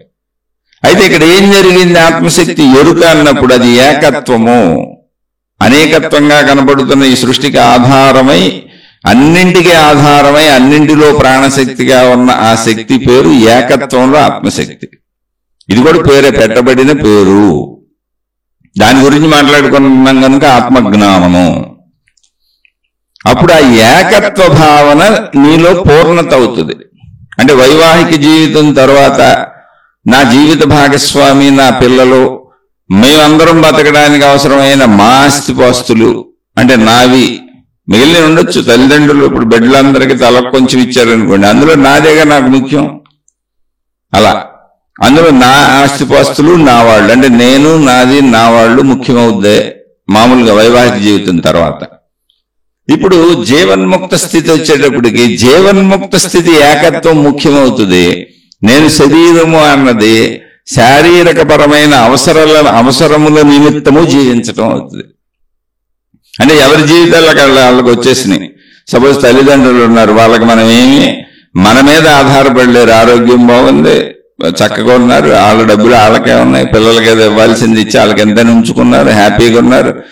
ఒకరోజు ఒక కొడుకు దగ్గరికి వెళ్తారు, ఒక నెల ఉంటారు, ఇంకోసారి ఇంకో చోటుకి వెళ్తారు, కూతురు దగ్గరకు నెల ఉంటారు, తర్వాత వాళ్ళ సొంత ఇల్లు వాళ్ళకి ఉంది, వాళ్ళకి అన్ని ఏర్పాట్లు ఉన్నాయి అనుకోండి, వచ్చి చూసి వెళ్ళిపోతుంటారు. లేదు పిల్లల మీద ఆధారపడిన వాళ్ళు అయితే కొన్ని మన దగ్గరే ఉంటారు. ఆ తల్లిదండ్రుల్ని పెట్టుకున్న మన జీవిత భాగస్వామి పిల్లల మీద ఉన్నంత అటాచ్మెంట్ ఉండదు. అది దానికి కారణం ముందే చెప్పాను. ఎందుకంటే వీళ్ళు నాతో శరీరాన్ని పంచుకున్నారు, నాతో జీవితాన్ని పంచుకున్నారు, నేనే కొత్తగా జీవితం ఇచ్చిన వాళ్ళు నా పిల్లలు. కానీ నాకు జీవితం ఇచ్చిన వాళ్ళు నా తల్లిదండ్రులే, అసలు నా జీవితానికి మూలకారకులు వాళ్లే. కానీ నాకు అనుభవం లేదు, నేను అనుభవపరంగా దాన్ని తెలుసుకోలేదు, జ్ఞానపరంగా తెలుసు నాకంతే. ప్లస్ వాళ్ళకి మళ్ళీ నా తల్లిదండ్రులకి వాళ్ళ జీవిత భాగస్వామి, తల్లిదండ్రులు అంటేనే వాళ్ళ జీవిత భాగస్వామి వాళ్ళకు ఉన్నారు, నాలాంటి పిల్లలు ఇంకా చాలా మంది ఉన్నారు వాళ్ళకి. అందువల్ల నా అనుభవపూర్వకమైన జీవిత భాగస్వామి, నా అనుభవపూర్వకమైన నేను, నా వలన వచ్చి నాకు తెలిసి జరుగుతున్నటువంటి, నా ఇష్టపూర్వకంగా జరుగుతూ వచ్చినటువంటి నా పిల్లలో నాకు ఎక్కువ అనిపిస్తుంది. నాకు అది తెలియకపోవటం వల్ల మామూలుగా ఉంటాను. ఒకవేళ తెలిసినా కూడా వాళ్ళ జీవిత భాగస్వామి వాళ్ళకున్నారు, నా తల్లిదండ్రులకి నాలాంటి పిల్లలు ఇంకా ఉన్నారు. అందుకని ఇంత ఎఫెక్షన్ ఉండదు, కానీ చూస్తాను, ఆధారపడి ఉంటే చూస్తాను, చూడాలి, ధర్మం కూడా. అలా చక్కగా జీవితాలు వెళ్ళిపోతుంటాయి. అంటే జీవన్ముక్త స్థితిలో ఏకత్వము వైవాహిక జీవితం తర్వాత దేనిని వదిలిపెట్టకుండా పాత వాటిని కూడా ఎలా కలుపుకుంటూ అప్పటి పరిస్థితుల రీత్యా శత్రుత్వమో మిత్రుత్వమో ఎలా సాగుతామో అందరితో కలిసి, శత్రుత్వం అయితే కలవలేం కాదు ఇప్పుడు బాహ్య జీవితంలో, అలా గడిచిపోతూ ఉంటుంది.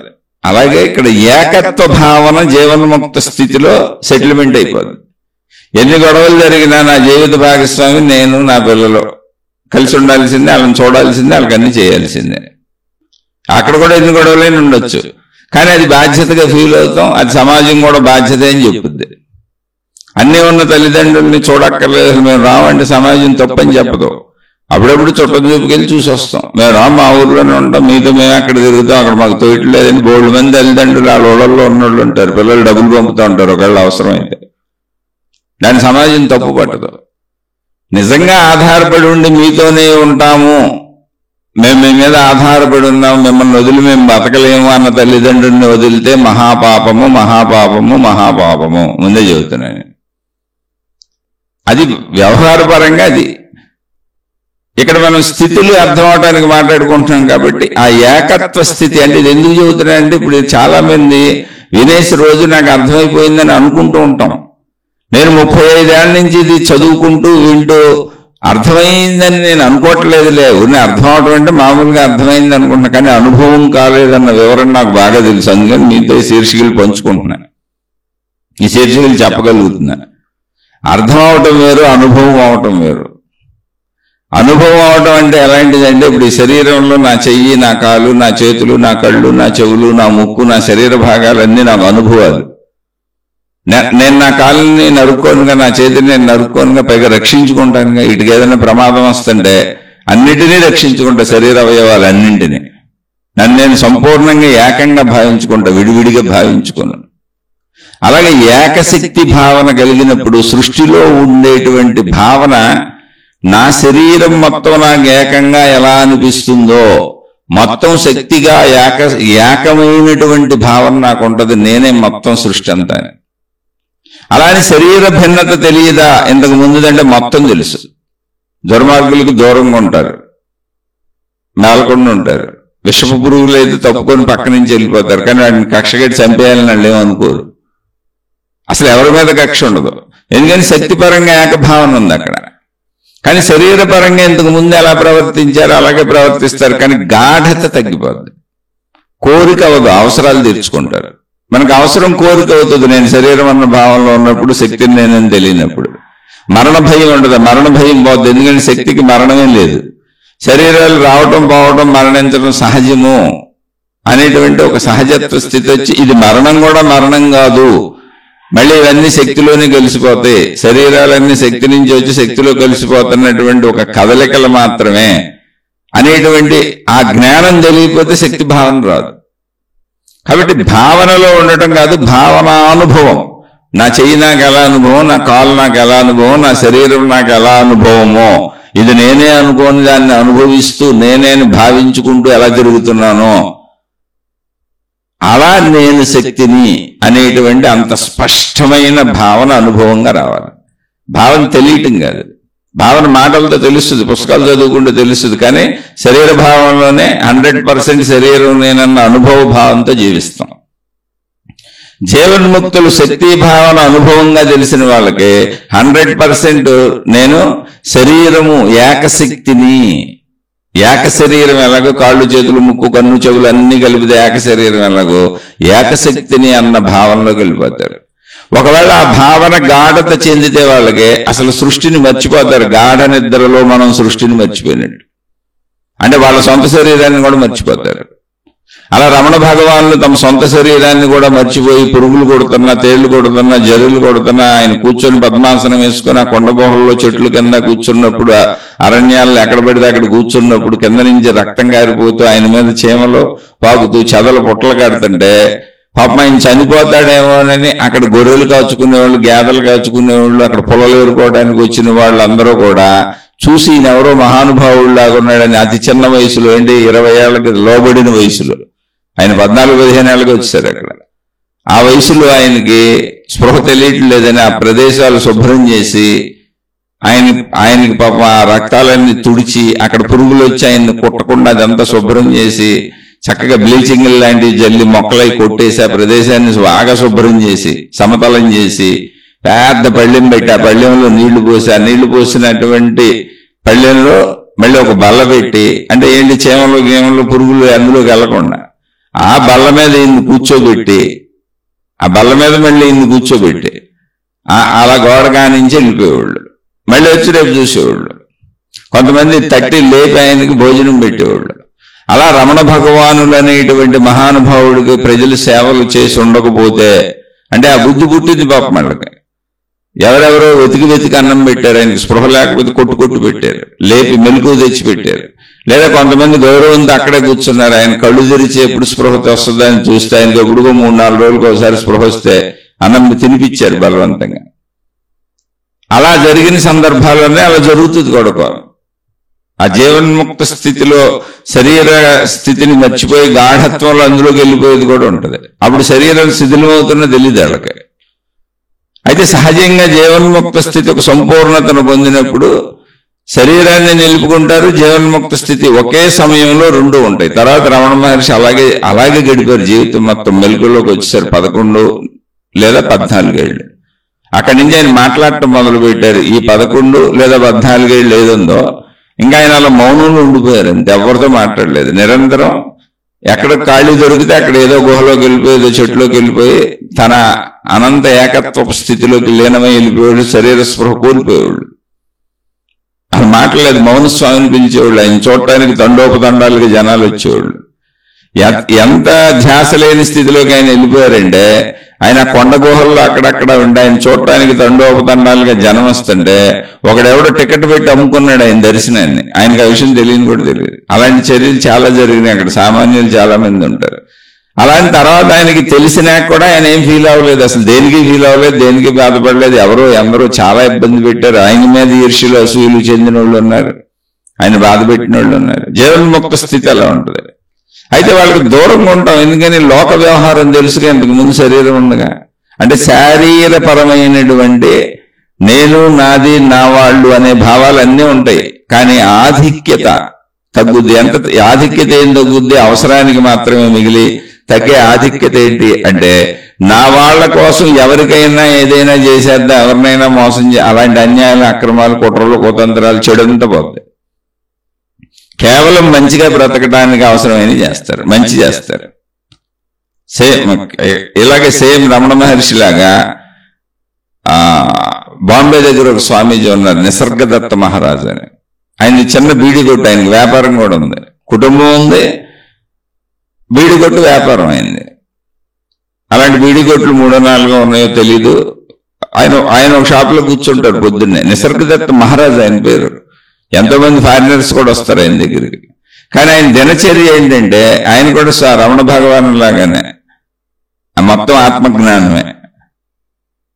ఇటువంటి మహాత్ములు కొంతమంది దినచర్యను కూడా చూపించారు. రమణ భగవానులకి జీవిత భాగస్వామి పిల్లలు లేరు, ఆయన కుటుంబ వ్యవస్థ లేదు, వచ్చారు చిన్నప్పుడే.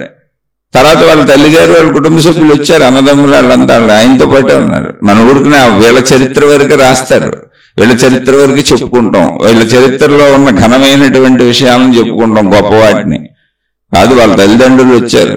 రమణ భగవానుల తల్లిగారు చనిపోతే దగ్గరుండి ఆయన ఆ తల్లిగారి యొక్క దేహాన్ని అక్కడ సమాధి చేయించి, ఆ సమాధి మీద శివలింగ ప్రతిష్ఠ చేయించి అక్కడ గుడి కట్టించి మాతృభూతేశ్వరాలయం అని పేరు పెట్టారు. ఇప్పటికీ అది రమణాశ్రమంలో ఉంది. ఎంతో పవిత్ర స్థలంగా చూస్తారు అక్కడ. అవన్నీ అలాగే ఉన్నాయి. వాళ్ళేం తల్లిదండ్రులను వదల్లా. ఎందుకని శరీర స్థితి కూడా తెలుస్తుంది. నా తల్లి అని తెలుస్తుంది, నా తండ్రి అని తెలుస్తుంది. అయితే తండ్రి లేరు, అప్పటికే తల్లి వచ్చేసింది. అన్నదమ్ములు వచ్చారు, అన్నదమ్ములు పిల్లలు వచ్చారు, అందరూ తెలుసు ఆయనకి. ఆయన ఆశ్రమాన్ని నిర్వహించింది వాళ్లే, భక్తులు అందరూ వచ్చేవాళ్ళు. అన్నీ తెలుసు ఆయనకి. ఎందుకు తెలియదు? ఎవరితో ఎలా ఉండాలో అలా ఉన్నారు. కానీ జీవన్ముక్త స్థితి చెక్కు చెదరలు అందరికీ చెప్పారు, నేను అనంత ఆత్మస్వరూపుడను. ఈ దగ్గర కాలంలో అటువంటి మహానుభావుడు పుట్టి, అంటే ఆయన 1850-53 ఆ ప్రాంతాల్లో శరీరం వదిలేశారు.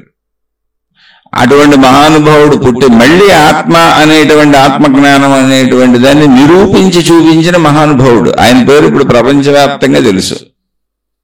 ఎందుకంటే ఆ తత్వాన్ని పొందిన వాళ్ళు అరుదుగా వస్తూ ఉంటారు. లేకపోతే ఆ తత్వం కంటిన్యూ అవ్వదు మనకి. దాన్ని మనం కూడా పొందొచ్చు. ఆయన ఎంత చక్కగా చెప్పారంటే ఆ విషయాన్ని, అసలు అనేక మంది ఆయన దగ్గరికి వచ్చి, అంటే ఇప్పుడు మీరు గమనించి చూడండి, ఇప్పుడు సహజంగా మతాలు, మత ప్రచారాలు, గురువులు, దేవుళ్ళు, దేవతలు ఎలా ఉంటుంది, మన ఇళ్ల చుట్టూ తిరుగుతూ ఉంటారు. టీవీలో అడ్వర్టైజ్మెంట్లు, సెల్ ఫోన్ల అడ్వర్టైజ్మెంట్లు, ఉపన్యాసాలు, వాళ్ళ బొమ్మలు, వాళ్లే దేవుళ్ళు అయిపోతారు. ఆ గురువులే దేవుళ్ళు, ఆ మాతాజీలే దేవుళ్ళు. దేవుళ్ళ ఫోటోలు చిన్న చిన్న, వీళ్ళ ఫోటోలు పెద్ద పెద్దవి ఉంటాయి పక్కన. లేదా దేవుళ్ళ ఫోటోలతో పాటు వీళ్ళ ఫోటోలు కూడా వేసేసుకుంటారు. అంటే ఒక మనిషి తనను దేవుడుగా మహిమపరుడుగా చేసేసుకుంటూ ఉంటారు. ఇప్పుడు విధానాలన్నీ అలాగే ఉంటాయి. చూడండి, ప్రచారాలు మన ఇళ్ల చుట్టూ ఆళ్ళు తిరుగుతుంటారు.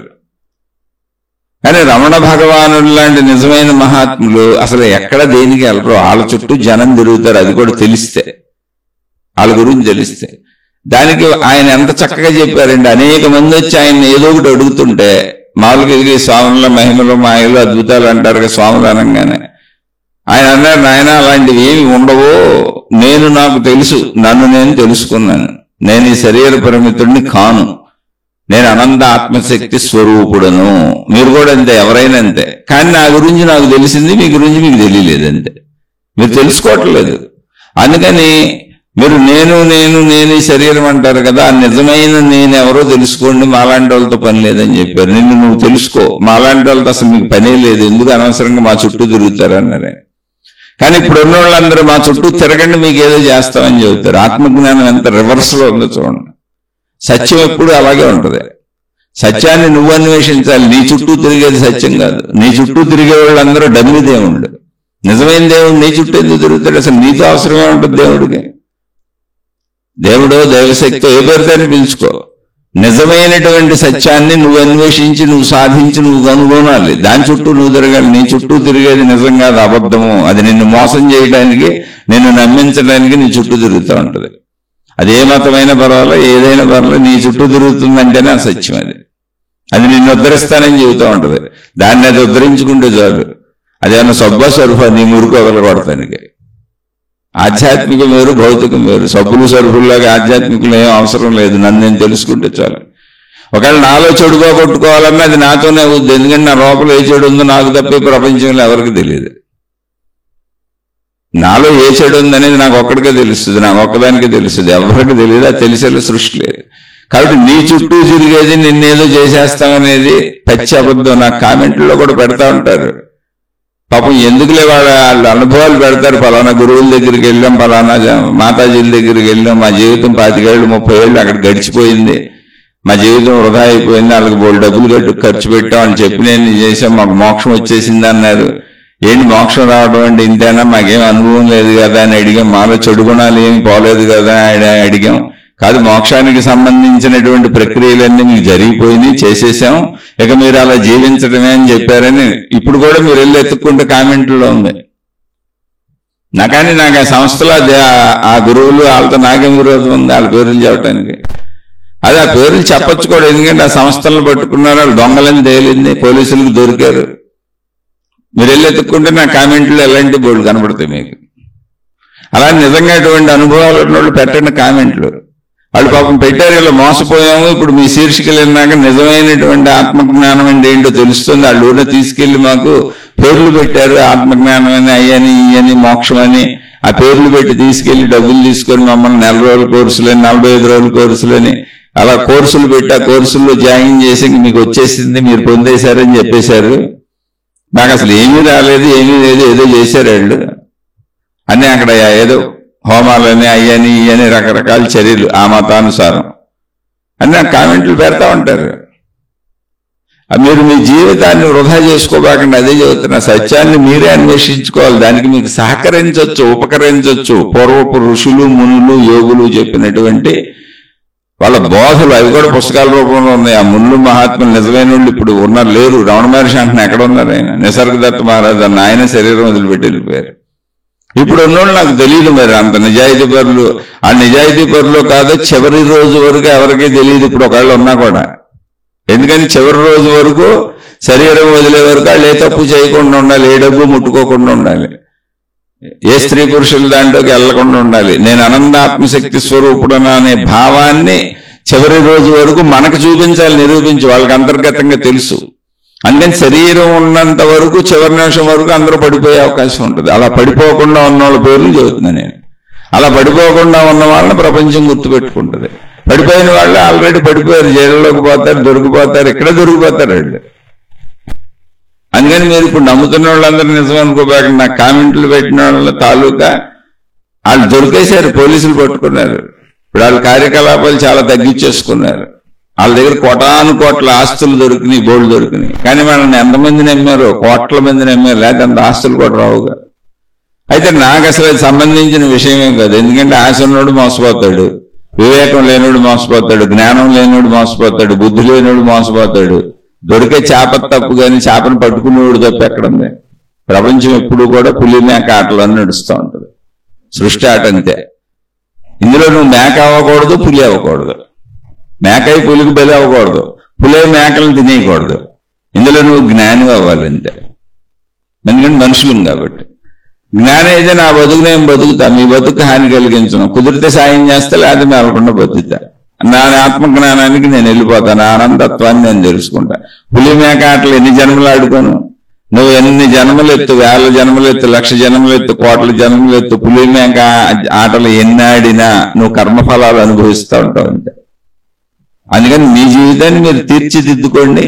నిజంగా మంచి దొరికితే, నిజంగా మంచి అంటే ఒకటేనండి, డబ్బు సంబంధం ఉండదు. నా దేవుడే కరెక్ట్, నా మతమే కరెక్ట్, నా విధానమే కరెక్ట్, నా పద్ధతే కరెక్ట్ అని నేను మిమ్మల్ని ఒక పరిమితికి కట్టేయదు. మీ జ్ఞానాన్ని విశాలం చేస్తారు, మీ గుణాలను విశాలం చేస్తారు, మీ స్వభావాన్ని విశాలం చేస్తారు. ఇప్పుడు చిన్నతనంలో నా తల్లిదండ్రులతో మొదలైనటువంటి నేను, అక్కడి నుంచి నా అక్క చెల్లెళ్ళు, అన్నదమ్ములు, స్నేహితులు, బంధువులు, బంధుమిత్రులు అలా పెంచుకుంటూ, నేను నా వస్తువులు నాకు సంబంధించినవి అని అలా పెంచుకుంటూ, నా జీవిత భాగస్వామి, నా పిల్లలు, మళ్ళీ అక్కడి నుంచి నా పిల్లల నుంచి మళ్ళీ ఇంకా బంధుమిత్రులు పెరుగుతూ, అటైపు నుంచి మళ్ళీ పిల్లల తాలూకా వాళ్ళు వస్తారుగా, వాళ్ళంతా బంధువులు అవుతారుగా. అలా బంధుమిత్రులు పెంచుకుంటూ, పిల్లల తాలూకా బంధాలు, బాంధవ్యాలు పెంచుకుంటూ, మనవాళ్ళు, మనవరాళ్ళు, మునిమన్నవాళ్ళు చనిపోయే దారిక వరకు నేను పెరుగుతూనే తప్ప ఎక్కడ తరగదు. ఏది భౌతిక జీవితంలోనే. అలాంటిది ఇంకా ఆధ్యాత్మికతలో ఇంకా ఇంకా ఇంకా మీ నేను విశాలమైపోతే అనంత ఆత్మశక్తి స్వరూపం అయిపోద్ది. సృష్టి మొత్తం సర్వవ్యాపకంగా ఉన్న ఏకశక్తి అయిపోద్ది. మీలోకి అన్ని వచ్చేస్తాయి. ఆ ఏకశక్తి భావన, అది విభేదత్వం, విరోధత్వం, అనేకత్వం అంతా మీలో ఏకశక్తిలో కలిసిపోద్ది. అలా మిమ్మల్ని వ్యాపింపచేస్తారు, మీ గుణాలు పెంచుతారు, మంచి పెంచుతారు, చెడు తొలగిస్తారు. అలాంటి వాళ్ళు దొరికితే చక్కగా అనుసరించండి. ఎందుకు మాయలు, మహిమలు, ఎన్ని కపటాలు, కుతంత్రాలు, మోసాలు అడ్లు పడిపోతున్నారు మీరు. ఇప్పుడు యూట్యూబ్ లో చాలా మంది స్వామీజీలు వీళ్ళు అనేక రకాల వేషాలు వేసుకొని మాంత్రికుల్లాగా ఆళ్లే డబ్బులు ఇచ్చి యాంకర్స్ ని పెట్టుకొని, ఆళ్లే డబ్బులు ఇచ్చి ఛానల్స్ పెట్టుకొని, ఆళ్లే ఇంటర్వ్యూలు చేయించుకుంటున్నట్టుగా, ఆ ఇంటర్వ్యూ వాళ్ళకి వాళ్ళు మహిమలు చూపిస్తే వీళ్ళు ఇంటర్వ్యూలు భయపడిపోయినట్టుగా మొత్తం అంతా ఒక సినిమాలాగా తయారు చేసి దాన్ని సత్యంగా మనం నమ్మిస్తుంటే ఎంతో మంది వాళ్ళు ఏదో మేలు చేస్తారని పాప మా స్వామీజీలు వెనకపోతున్నారు. అదంతా సినిమాలాగా తయారు చేసుకుంటున్నారు. సోషల్ మీడియాలో ఇటా ఛానల్ పెట్టిన వాళ్ళు, అటా గురువులు ఇద్దరు కలిపి ఆడుతున్న డ్రామా అది. దాన్ని బోల్డ్ మంది నమ్ముతున్నారు, నమ్మేసి పాపం వెళ్ళిపోతున్నారు. యాంకర్లు నటించేస్తున్నారు. ఇదంతా మాకు వాళ్ళు నిజంగా చూపించేశారు. లైవ్ లో దెయ్యం కనబడిపోయింది, లైవ్ లో దేవత కనబడిపోయింది. బాబో లైవ్ లో ఆయన చేసిన మహిమ నేను చెప్పలేను, వణుకు పుట్టేసింది నాకు. లైవ్ లో ఏముంటుందండి, అది మనకు కనపడతలేదు కదా. వాళ్ళిద్దరూ నాటకం ఆడుతున్నారు. ఇప్పుడు సినిమా చూసి ఎలా ఆనందిస్తాం? కాదు, సినిమా అని తెలుసు, అది టికెట్ పెట్టి వెళ్ళాం. ఇక్కడ ఇది నిజంగా ఆయన ఎవరో బాబు మహానుభావుడు, ఏదో మాంత్రికుడు, ఆయన అయ్యొచ్చు ఇయ్యొచ్చు, మనం రక్షించి కాపాడేస్తాడని పరిగెడుతున్నాడు జనాలు. అలాంటి అంటే కృత్రిమమైనటువంటి దైవీ వ్యవస్థను నాశనం చేసే చోటకు వచ్చేసాం మనం. అదంతా క్షుద్రత్వము అని వదిలేసింది ఆధ్యాత్మికత. ఆ క్షుద్రత్వం వైపు వెళ్ళకండే. దాన్ని వామాచారం అంది. వామం అంటే ఎడమచి, కుడి చేత్తో చేసేదాన్ని మామూలుగా మనం చూడండి, అన్నం కుడి చేత్తో తింటాం. ఎక్కడో లెఫ్ట్ హ్యాండర్స్ తప్పని కాదు, అంటే ఒక విరుద్ధమైన పదాన్ని సూచించింది. కుడిని సహజంగా మంచిగా తీసుకుంటారు, ప్రదక్షిణ చేయి, కుడి వైపు నుంచి చేయి, కుడి చేత్తనే ఎక్కువ వాడతాం మనం. వామాచారం అంటే ఏంటంటే చేయకూడదు చేస్తున్నారు, చేయకూడని విధానంలో చేస్తున్నారు అని అర్థం. క్షుద్ర పూజలు, వామాచార పద్ధతులు ఇవన్నీ ప్రజల్లోకి వచ్చేసినాయి. ఇప్పుడు సోషల్ మీడియాలో వచ్చినాక గురువులు అడ్వర్టైజ్మెంట్లు ఇచ్చుకుంటున్నారు. ఇది తప్పు రైట్ అని నేను చెప్పట్లా, నువ్వు మోసపోవాకంటున్నా. ఎవరి గురించి నాకెందుకు, తప్పు అయితే రైట్ అయితే నువ్వు మోసపోయినా నాకేం ప్రాబ్లం లేదు అసలు. కానీ జ్ఞానం చెబుతున్న ఆత్మజ్ఞానంలో మోసం చేయటం ఉండదు, మోసం ఉండదు, పులిమేక ఆట అసలు ఉండదు, ఏకత్వ భావన ఉంటుంది. అందులోకి వెళ్ళిపోతాం. అలాగే మీకు నిసర్గ దత్త మహారాజు గురించి చెబుతూ పక్కకు వచ్చాను. రమణ భగవానులకి చెప్పాను, వాళ్ళ తల్లిగారు అక్కడే ఉన్నారు. ఇప్పటికి మాతృభూతేశ్వరాలయం ఉంది. అంటే ఆయన తల్లిని ఎంత గౌరవించారు చూడండి. వేరే ఎవరికన్నా కట్టారు? ఆయన లేదు కదా, ఆయనే కదా అక్కడ. జీవన్ముక్తుడు. కానీ తల్లికి ఎప్పుడు ఆ పాత్ర ఉంది, తల్లి గౌరవం తల్లుకుంది. అంటే శరీర భావన ఉందిగా. అలాగే ఆశ్రమాన్ని నిర్వహించిందే వాళ్ళ అన్నదమ్ములు పిల్లలే. తర్వాత కాలంలో ఆయన ఇవ్వలేదు, ఆయన ఎవరిని పెట్టలే అసలు. వాళ్ళు వచ్చి ఉన్నారు, చుట్టూ ఉన్న భక్తులు ఆయన తాలూకా కాబట్టి వాళ్ళకి అప్పచెప్పారు, ఆయన జాగ్రత్తగా చూసుకుంటారు వాళ్ళందరూ. వాళ్ళ సొంత వాళ్ళు అయితే ఆయనకి తోడుగా అండగా ఉంటారు అని.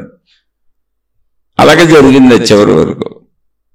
అలాగే నిసర్గదత్త మహారాజుకి ఆయనకి కుటుంబం ఉంది, చక్కగా ఇల్లు ఉంది, చిన్న బీడీలు కొట్టు, బోల్డ్ మంది ఫారిన్ కంట్రీస్ ఫారినర్ భక్తులు కూడా వచ్చేవాళ్ళు. ఆయన ధన సంపాదనలు పెంచుకోవాలి, చివరి వరకు ఆ బీడీ కొట్టే పెంచేసుకోవాలని ఏం చేయాల, లేదా వచ్చిన వాళ్ళందరి దగ్గర డబ్బులు తీసుకోవాలా. అడిగిన వాళ్ళకి ఆయనకి తెలిసిన జ్ఞానబోధ చేశారు. ఆయన కూడా నేను అనంత ఆత్మస్వరూపుడును. కావాలంటే నిసర్గదత్త మహారాజు అని కొడితే మీకు బోల్డ్ వచ్చేస్తుంది గూగుల్లో. ఆయనకి సంబంధించిన పుస్తకాలు ఉన్నాయి, అన్ని భాషల్లో ఉన్నాయి, చదువుకోవచ్చు. రమణ మహర్షిలాగా ఆయన చెప్పింది కూడా సేమ్ అలాగే ఉంటుంది. ఆయన కుటుంబ వ్యవస్థలో ఏం చేశారంటే పొద్దున్నే ఆయన వచ్చి ఆ బీడీ కొట్టు ఓపెన్ చేసి కొట్లు కూర్చునేవాళ్ళు. బీడీలు సిగరెట్లు అమ్మే కొట్లు, పాన్ డబ్బాలు అంటారు బాంబేలో. అది ఒక చిన్న స్లమ్ ఏరియా, చిన్న నీళ్లు ఉంటాయి. కూర్చొని ముందు ఆ షాప్ ఓపెన్ చేసి అందులో కూర్చొని అమ్మేవారు. తర్వాత ఇంట్లో వాళ్ళు పనులు చేసుకొని ఆ షాప్ చూడటానికి వచ్చినప్పుడు షాప్ వాళ్ళకి అప్పచెప్పి ఆయన వెళ్ళిపోయారు. ఇంటికి వెళ్ళిపోయి ఓ చిన్న వరండా లాంటి ఒక చిన్న గది, అక్కడ ఏదో ఆయనకి సంబంధించిన ఒక ఫోటో అక్కడ దీపం వెలిగించుకొని వెళ్ళకుండా కూర్చునేవాడు. భక్తి కాదు, తనకి ఆత్మజ్ఞాన బోధన చేసినటువంటి ఈ ఆత్మజ్ఞాన స్వరూపుడు నువ్వు అనంద ఆత్మస్వరూపుడు అనే బోధన చేసి అది అందించి దాన్ని ఎలా పొందాలో చెప్పిన గురువు. ఈయనకి అసలు నువ్వు ఆత్మస్వరూపుడు అని చెప్పింది ఆయనే, ఈయనకి తెలియదు, ఈయనకి చదువు ఏమి లేవు అని ఆ గురువు గారి దగ్గర ఒక దీపం వెలిగించి గుర్తుగా పెట్టుకొని నేను అనంద ఆత్మస్వరూపుడు అని కూర్చొని ఆ భావనలోకి వెళ్ళి భావన పెంచుకుంటూ ఉంటారు. ఆయనకి ఆ భావన వచ్చేసింది, జీవన్ముక్త స్థితి. అంటే ఇంకా అలాగే కూర్చుంటారు సాయంత్రం వరకు. మళ్ళీ అలానే ఇంటికి సంబంధించినవి ఆయన చేయవలసినవన్నీ చేస్తారు, ఇంట్లోనే ఉన్నారు, ఎక్కడికి వెళ్ళలేదు. మళ్ళీ పొద్దున పూట ఆయన షాపులో అమ్మేవాళ్ళు అని కూడా చెప్పాగా. ఇలా అదొక స్థితి అంతే, ఏం మారిపోదు, ఎక్కడికి వెళ్ళిపోము, ఏం జరిగిపోదు. భౌతిక ఆధ్యాత్మికతలు రెండు అందులో మిళితమైపోయి ఉంటాయి. భౌతికంలో నేను శరీరం అని తెలుస్తుంది, శరీరపరమైన విషయాలు ఎంతవరకు చేయాలో అంతవరకు చేస్తారు, కర్తవ్యం. అధికత పోద్ది, శరీర గాఢభావన పోద్ది. గాఢభావన పోద్ది అంటే నా భార్య నా భర్తని గాఢభావన పోదు, నా తల్లిదండ్రులని గాఢభావన పోదు. దానికోసం విపరీతంగా దుఃఖించి విపరీతంగా శ్రమించి విపరీతమైన చెడులోకి వెళ్ళిపోయి ఇతరులను మోసం చేసేంత గాఢత పోద్ది. ఎప్పుడూ ప్రేమానురాగాలు అలాగే ఉంటాయి. నా తల్లిదండ్రులని కాదు, ఎవరి మీదైనా ప్రేమానురాగాలు. మంచి అలాగే ఉంటుంది, శరీరపరంగా చేయగలిగిన మంచి అంతా యథాతథంగా ఉంటుంది, చెడంతా ఎగిరిపోద్ది. ఉన్నది ఎప్పుడు సంతృప్తిగా ఉంటుంది. ఎందుకని అంటే అనంత ఏకశక్తి భావన ఆల్రెడీ సంతృప్తిగా ఉంది లోపల. కాబట్టి భావన అనుభవం అవ్వాలి, విని ఆ భావంతో జీవించేయడం కుదరదు. ఎందుకని భావన వేరు, అనుభవం వేరు. శరీరం అనుభవం, శరీరంతో ఇంద్రియాలతో మనం చేసేదంతా అనుభవం కింద మారుతుంది, అనుభవిస్తున్నాం. ఆ భావం కూడా అనుభవించాలి, అదే దానికే ధ్యానము, తపస్సు. నువ్వు ఆ గాఢ భావనలో రోజు కూర్చుండిపోతా ఉండాలి. అది శరీరం మైమరిచిపోయేంత కూర్చోవాలి. శరీర భావన నుంచి ఆనందాత్మశక్తి భావన, గాఢ నిద్రలో ఎలా శరీర భావాన్ని మైమరిచిపోయి నేననేది కూడా మరిచిపోయి నిద్రలోకి వెళ్ళిపోయామో, అలా మనం కూర్చొని ధ్యానం చేస్తున్నప్పుడు లేదా తపస్సు చేస్తున్నప్పుడు ధ్యానం అంటే అన్యభావన లేదు, ధ్యాసలో ఏమీ లేకపోవడం ధ్యానం. ఒక శూన్యత, ఒక ఆకాశ స్థితి, ఒక నిశ్చలత. ఆకాశాన్ని పోలిన సర్వవ్యాపక స్థితి నన్ను ఆవరించి ఆక్రమించేస్తుంది. ఏ కొత్తదే ఉండదు అక్కడ, ఏ జపం ఉండదు, ఏ తపం ఉండదు, ఏ మంత్ర జపం ఉండదు, ఏ ఆకారం ఉండదు, ఏ నామం ఉండదు. అవన్నీ తక్కువది కాదు, ఉండదు ఆత్మజ్ఞాన మార్గంలో. అవి ఎక్కడ అవసరమో అక్కడ అవన్నీ చేసుకోవచ్చు, ఎవరికాళ్ళు తప్పులేదు.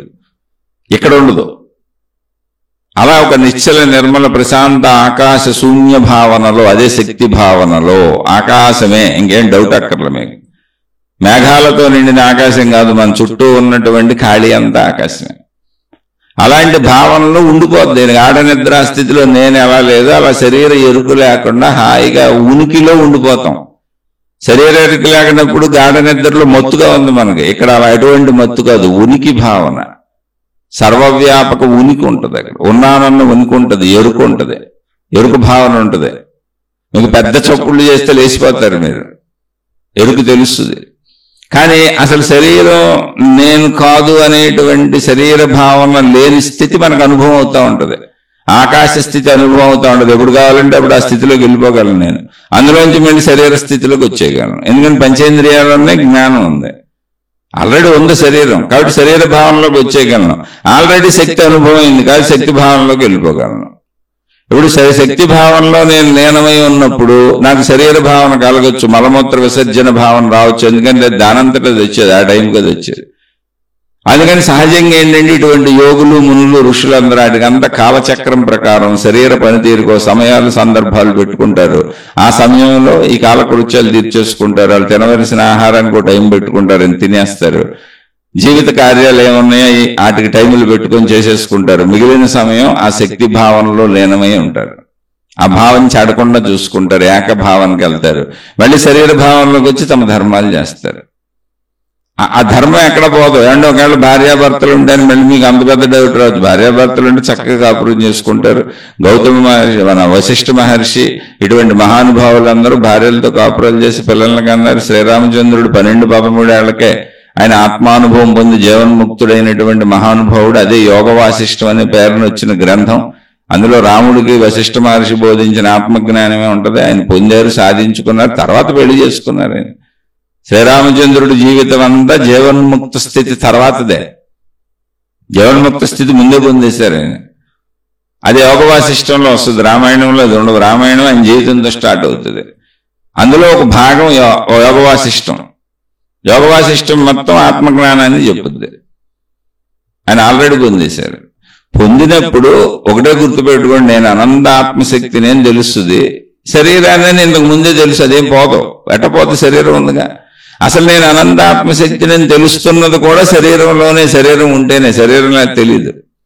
నాలోకి నేను వెళ్ళిపోయినప్పుడు ఈ శరీరాన్ని నిలిపి ఉంచిన ప్రాణశక్తి శరీరంతో అనుసంధానమై ఉండటం వలన, అనుసంధానమై ఉన్నప్పుడు అంటే కరెంటు ఉన్నప్పుడు బల్బుతో అనుసంధానమై ఉన్నటువంటి కరెంటు స్విచ్ చేయగానే ఎలా వెలుగులు ప్రసరింపజేసిందో అలా ఆ శక్తి శరీరం అంతా వ్యాపించినప్పుడు నేను శరీరం అని భావన వస్తుంది. శరీరం నుంచి మనం ఆ శక్తిలోనికి వెళ్ళిపోయినప్పుడు అనంత ఆత్మశక్తి అన్న భావన వస్తుంది. కానీ రెండింటి కలయిక చేత అది కుదురుతుంది. ఎందుకని శరీరమే ఆ భావాన్ని అనుభవించగలదు.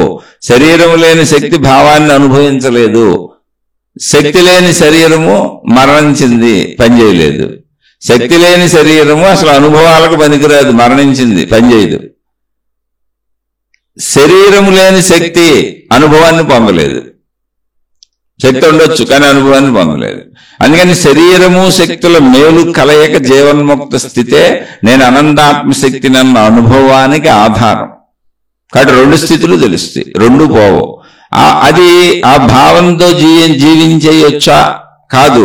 ఆ భావాన్ని అనుభవంగా మలుచుకోవాలి. ఎలా అంటే నా శరీరం నాకెంత అనుభవమో, ఇప్పుడు నేను తింటున్న వస్తువు నాకు ఎంత అనుభవం, ఆ రుచి ఎంత అనుభవం, ఆ దృశ్యం ఎంత అనుభవం, ఆ వాసన ఎంత అనుభవం, ఆ శబ్దం ఎంత అనుభవమో, ఆ బాధ ఎంత అనుభవం, ఆ సుఖం ఎంత అనుభవమో, నేను నాకెంత అనుభవమో అంత అనుభవంగా ఆత్మశక్తి ఎరుకుంటుంది, భావనగా కాదు. కానీ భావనగానే మనం మాట్లాడతాం. మాట భావన అర్థం అవటం భావన. అనుభవం భావన కాదు. అనుభవం భావరూపంలో మిగిలి ఉండొచ్చు తప్ప అనుభవం ఎప్పుడు అనుభవమే, అనుభవంగా ఉంటుంది అంతే. ఆ అనుభవం వచ్చే వరకు మనం మాట్లాడుకుంటూ వింటూ శ్రవణ మనన నిధిధ్యాసల ద్వారా ఆ ఆత్మస్థితిని ప్రతిరోజు సాధన చేసుకుంటూ ఉండాలి. ఒకవేళ బాగా అర్థమైపోయిన వాళ్ళు అనుకోండి, చక్కగా ధ్యానంలో కూర్చొని ఆకాశ స్థితిని భావన చేసుకోండి. చుట్టూ ఉన్న శూన్యమే, అది శక్తి స్థితి. శూన్యం అంటే మీకు ఖాళీ అర్థం అవ్వాలని పదం వాడాను, కానీ అదే శక్తి. అందులో కరిగి కలిసిపోండి. అలానే ఎక్కడికి వెళ్దాం, మళ్ళీ కాసేపటికి నిద్ర నుంచి మెలుగు వచ్చినట్టుగా శరీర భావన వస్తుంది. లేదా టైమింగ్స్ మీరే పెట్టుకోండి. ఈ టైమింగ్స్ లో కాలకృత్యాలు తీర్చుకోవాలి, ఎన్నింటికి లేవాలి, చక్కగా కాలకృత్యాలు తీర్చేసుకున్నాం అనుకో, ఎప్పుడు పెడితే అప్పుడు శరీరం మళ్ళీ వాటిని గుర్తు చేయదు. అలాగే ఈ టైంకి ఆహారం తీసేసుకున్నాం, అయిపోయింది. మళ్ళీ దానికి ఇంకా టైం ఇచ్చినప్పుడు చూడవచ్చు. ప్లస్ మనం చేసే సాధన అన్నింటినీ తగ్గించేస్తుంది. ఒకవేళ భార్య పిల్లలు కుటుంబ బాధ్యతలు ఉన్నాయనుకోండి, ఎంత చేయాలి, ఏం చేయాలి అన్ని తగ్గించుకొని జాగ్రత్తగా టైం మిగిల్చుకోండి అంతే. అది చాలా ఈజీ పొందడం. అలా కుటుంబంతో పొందిన వాళ్ళు ఉన్నారు, ఏకంగా కుటుంబాలు లేకుండా చిన్నతనంలో పొందిన రమణ మహర్షిలాగా వివాహాలు చేసుకోకుండా ఉండిపోయిన వాళ్ళు ఉన్నారు. అన్ని స్థితుల్లోనూ మహాత్ములు ఉన్నారు. చిన్నపిల్లల నుంచి వృద్ధాప్యం వరకు, కుటుంబ జీవితం నుంచి కుటుంబ జీవితం లేని వాళ్ళ వరకు అన్ని స్థితుల్లోనూ ఉన్నారు. వాళ్ళు మనుషుల మధ్య మనుషులతోనే ఉన్నారు. కుటుంబం లేకపోతే ఏమైంది? ఇప్పుడు ఒక జీవన్ముక్తుడు మనుషుల మధ్యనే బతుకుతున్నాడుగా. భక్తులని శిష్యులని వాళ్ళ చుట్టూ మూగుతున్నారుగా. జనాల మధ్యన ఉండాల్సిందే శరీరం ఉన్నంతకాలం. కాబట్టి ఆ భావనలో ఉండటం కాదు, భావన అనుభవం అయిందా లేదా మీకు చూసుకోండి. భావనను అనుభవంగా మలుచుకునే ప్రక్రియే శ్రవణము, అంటే శీర్షికలు చెప్పుకొని వినటము. వినదాన్ని మననం చేసుకోండి. నా శీర్షికలేని కాదు, నేను ఉదాహరణకి చెప్పే ఏదైనా వినండి, ఎవరిదైనా వినండి, అది ఆత్మజ్ఞానమై ఉండాలి. మళ్ళీ మిమ్మల్ని పక్కదారులు పట్టించేది ఉండకూడదు. మీకు ఏ దారి ఇష్టమైతే ఆ దారిలో వెళ్ళిపోండి, తప్పు లేదు. మీకు ఒకవేళ ఆత్మజ్ఞానం అర్థం కావట్లేదు, మీ దారిలో మీరు వెళ్ళిపోండి, చక్కగా అలా వెళ్ళిపోవచ్చు. అలా చక్కగా ఈ మార్గంలో మహాత్ములు చెప్పిన ఆత్మజ్ఞానం అన్ని విని మననం చేసుకొని స్థిరంగా కూర్చొని కాసేపు శరీర భావాలన్నీ వదిలేసి, మనోభావాలన్నీ వదిలేసి, నిశ్చల నిర్మల ప్రశాంత సర్వవ్యాపక ఉనికి లాంటి ఎరుక లాంటి ఆకాశ స్థితిలో కరిగి కలిసిపోవటానికి ప్రయత్నించండి. అదే ధ్యానము, తపస్సు. అంతకుమించి ధ్యానం అంటే ధ్యాసని ఎటు పోనివ్వకుండా ధ్యాసలో ఉండిపోవటం. ధ్యాస దేని మీదకి వెళ్ళదు, ఒట్టి ధ్యాసలో మీరు ఉండిపోతారు. ఆ ధ్యాసే ఉనికి, ఆ ధ్యాసే ఎరుక. ఆ ధ్యాసలో ఏముండవు, నామరూపాదులు ఏముండవు, ఇంకా ఇది అది ఏమి ఉండదు, ఓన్లీ ఉనికి. అందుకే ఆకాశతత్వము అది. అలా సాధన చేసుకోండి. అలాగే మన సోదరులు ఇంకో ఆయన అడిగారు, ఆయన్ని పెద్ద వయసు, నన్ను ఎప్పటి నుంచి అడుగుతూ ఉంటారు. అసలు ఆయన నాకు స్టార్టింగ్ లోనే మీ ఆత్మజ్ఞాన శీర్షికలు చాలా చక్కగా అర్థమవుతున్నాయి, మిమ్మల్ని ఇబ్బంది పెట్టము, మీ దగ్గరకు వచ్చి ఉండిపోతాం, మీరు ఎక్కడ ఉంటారో చెప్పండి, మీ దగ్గరలో మాకు డబ్బుకి ఇబ్బంది లేదు, అవసరమైతే మీకు కూడా పెద్ద మొత్తంలో డబ్బు ఇస్తాము, మీరు ఎక్కడ ఉంటారో చెబితే మీ దగ్గరలో మేము వచ్చి మా డబ్బుతో మేము ఒక ఇల్లు కట్టుకొని అక్కడ ఉండి, మీరు ఏదైనా మాకు దగ్గర ఉండి మార్గనిర్దేశనం చేస్తే ఈ ఆత్మజ్ఞాన సాధన చేసుకుంటాం, అలా జీవితం మీ పక్కన గడిపేస్తాం చెప్పండి అని నన్ను స్టార్టింగ్ లోనే అడిగారు.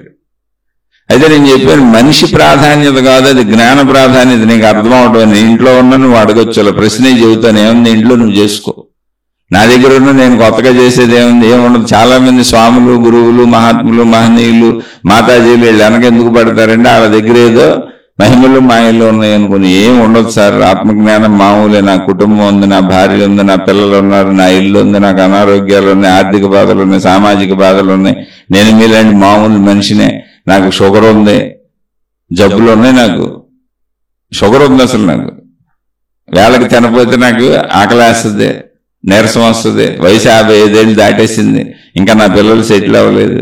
ఇక్కడికి వచ్చి చూస్తే ఏముండదు, నేను మామూలుగానే ఉంటాను. లేదా మీ అందరినీ నమ్మించాలంటే ఏదో మాయలు మహిమలో ఉన్నట్టు నేను కొంచెం నటన చేయాలి మీ దగ్గర. ఎందుకంటే అలాగే ఇది చెబుతున్నా, ప్రపంచంలో అలాగే చెప్పేవాళ్ళందరూ వాళ్ళు గొప్పవాళ్ళని, మాయలు మహిమలు అద్భుతాలు, వాళ్ళే రకరకాల వేషాలు వేసుకొని, ఆడంబరాలు డ్రెస్సులు వేసుకొని వాళ్ళే హైలైట్ చేసుకుని బతుకుతూ ఉంటారు. అలా నేను కూడా కొద్దిగా మిమ్మల్ని మాయపరచాలి. ఈ మాయపరచడం ఎందుకు, మళ్ళీ ఇది పులి మేక ఆట అయిపోద్ది. ప్రపంచం ఎప్పుడు పులి మేక ఆటే. అయితే కొన్ని పులిలాగానే ఉంటాడు కుదిరితే, లేకపోతే మేకలాగానే ఉంటారు, ఆడవాళ్ళైనా మగవాళ్ళైనా అంతే. అయితే మేకలే మోసపోతుంటారు, లేకపోతే పుల్లే తినేస్తూ ఉంటారు. ఏదో ఒకటి మోసం చేయడం, మోసపోవడం, మధ్యస్థంగా ఉంటారు. జ్ఞానం మధ్యస్థంగా ఉంటుంది, మోసపోదు, మోసం చేయదు. మోసపోవాలి, మోసం చెయ్యాలి అనేటువంటిదే కనుక ఒకళ్ళ జీవితంలో ఎదురు పెడితే మోసపోతారు, తెలిసి మోసపోతారు తప్ప మోసం మాత్రం చేయరు.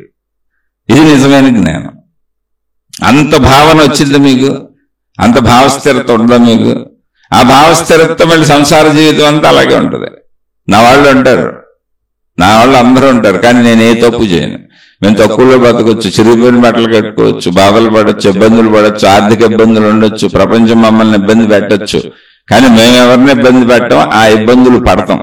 అవసరం అయితే, నిజంగా ఎందుకు పడతాం, తప్పించుకునే ప్రయత్నం చేస్తాం. పావస్తే తప్పించుకోం, దోమలు కొడుతుంటే ఏదో ఏర్పాటు చేసుకోం. అలాగే మనుషుల నుంచి కూడా ఏర్పాటు చేస్తాం, కానీ అది అధర్మంగా ఉండదు, ధర్మంగా చేసుకుంటాం. చెడ్డవాళ్ళ జోలికి వెళ్ళడం, దూరంగా ఉండే ప్రయత్నం చేస్తాం. మన ఇబ్బంది పెట్టే వాళ్ళ జోలికి వెళ్ళడం, దూరంగా ఉండే ప్రయత్నం చేస్తాం. ఇక మనం చెడు చేయడం అనేది అసలు ఉండనే ఉండదు, తలంపులో కూడా ఉండదు. అయ్యో నా పిల్లలు తక్కువలో ఉండిపోయారే, నా పిల్లలకి ఏమి లేదే, నా పిల్లలు దుఃఖపడిపోతున్నారంటే భావం ఉండొచ్చు. పిల్లలు ఉన్నారు కాబట్టి కుటుంబ భాగస్వామి ఉంది కాబట్టి జీవిత భాగస్వామి బాధ కలగచ్చు. ఆ బాధ కోసం తప్పులు చేయం, బాధపడి ఊరుకుంటాం. ఈ ప్రాప్తి ఇంతే, ఎలా గడుపుదాం, సంతృప్తి ఉన్నంతలో సంతృప్తిగా ఉందాం, సుఖంగా ఉందాం. సంతృప్తిని జీవిత ప్రాధాన్యతగా తీసుకుంటారు. ఆటోమేటిక్గా వాళ్ళకి సంతృప్తి వస్తుంది. ఎందుకంటే ఏకత్వ స్థితి అనుభవం అయినప్పుడు వస్తుంది. శరీర స్థితిలో బాధ కలగొచ్చు, కుటుంబ సభ్యులు ఉన్నారు కాబట్టి. ఆయన తప్పు మాత్రం చేయరు. ఆ రెండింటి కలయికతో జీవితం సాగుతుంది.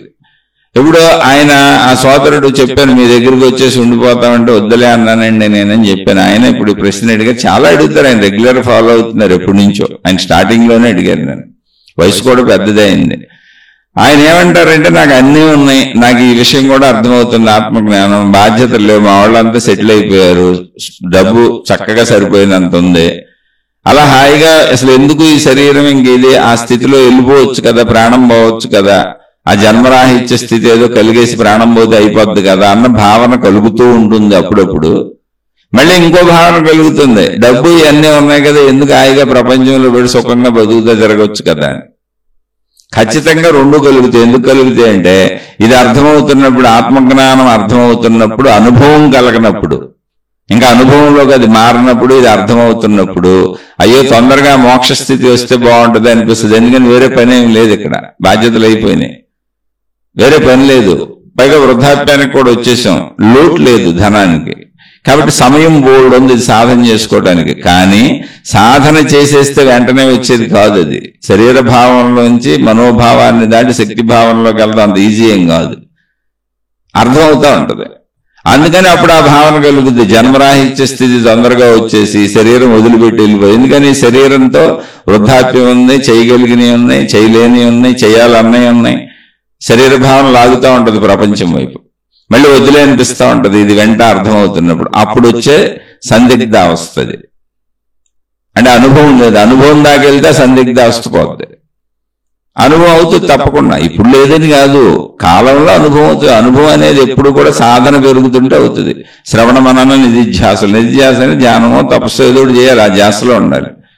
అలా సమయాన్ని కొద్ది కొద్దిగా పెంచుకోవాలి. మనం ఎంత ట్రై చేసినా 24 గంటలు ఒకవేళ మనం ఖాళీ అని 24 గంటలు కూర్చుందామంటే శరీర మనస్సులు సహకరించవు. అదేం తప్పు అనుకోబాకండి, పొరపాటు అనుకోబాకండి, కొద్ది కొద్దిగా అభ్యాసం చేయాలి. అప్పుడు ఆ భావన వస్తుంది. శరీర స్థితిలోకి వచ్చినప్పుడు ఎందుకు అసలు ఇంత డబ్బు ఉంది, ఇన్ని వనరులని, ఇన్ని వసతులని, చక్క సినిమాలని, షికారులని, అలా తిరుగుతూ జీవితాన్ని అనుభవించకే, తినే పుణ్యక్షేత్ర యాత్రలో, తీర్థయాత్రలో ఏదో ఒకటి మనస్సు అవుతుంది. శరీరపరమైన విషయాలు మనసు చెప్పుద్ది, అది మంచో చెడు, అవన్నీ అనుభవించక బతికేక ఎందుకు గోళ అనిపిస్తూ ఉంటుంది శరీర భావనలోకి వచ్చినప్పుడు. ఇది కూడా ఎప్పటి వరకు అనిపిస్తుంది, ఆత్మశక్తి అనుభవం కలిగే వరకు. అదే చెబుతున్న, భావనలో ఉండటం కాదు, భావన అనుభవం అవ్వాలి. అనుభవం ఎలా ఉండాలి అంటే, నా శరీరం ఇప్పుడు నాకు ఎలా అనుభవం, నేను తినేది నాకు రుచి ఎలా అనుభవం, నేను చూసే దృశ్యం నాకు ఎలా అనుభవం, నేను పంచేంద్రియాలతో అనుభవించే శారీరక సుఖాలతో సహా అన్ని ఎలా అనుభవమో నాకు, అలా శక్తి అనుభవం అవ్వాలి. భావన కాదు. భావన అంటే అర్థం అవటం, పుస్తకం చదివితే అర్థమవుద్ది, వింటే అర్థమవుద్ది, అర్థమైంది కాసేపుడికి ఎగిరిపోద్ది. ఎందుకంటే శరీర భావనలో బతుకుతాం కాబట్టి బతకాలి కాబట్టి. కానీ అనుభవం వచ్చినాక శరీర భావనలో బ్రతికినా, బ్రతుకుతున్నా, శరీర భావనలో ఎంతసేపు చే పనులు చేస్తున్నా ఆల్రెడీ శక్తి అనుభవం దాంతో పాటే కొనసాగుతూ ఉంటుంది, అది ఎక్కడికి పోదు.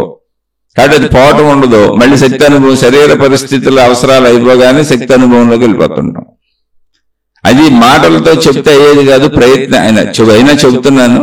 ఈ రెండింటిని కలయికతో జీవన్ముక్త జీవితం అంటారు. ఆ స్థితికి మనం ప్రయత్నించాలి. అప్పటి వరకు ఇలాగే అనిపిస్తుంది, మీకే అనిపిస్తుంది అనుకోబాకండి, నాకు కూడా అలాగే అనిపిస్తూ ఉంటుంది, ఎవరికైనా అలాగే అనిపిస్తూ ఉంటుంది. అలా అనిపించకుండా కూర్చున్న వాళ్ళు ఎవరయ్యా అంటే, రమణ మహర్షి, నిసర్గదత్త మహారాజ్, ఇంకా చాలా మంది కూర్చొని ఉండొచ్చు, నాకు తెలియదు. ఎందుకంటే వాళ్ళకి అనుభవం అయిపోయింది.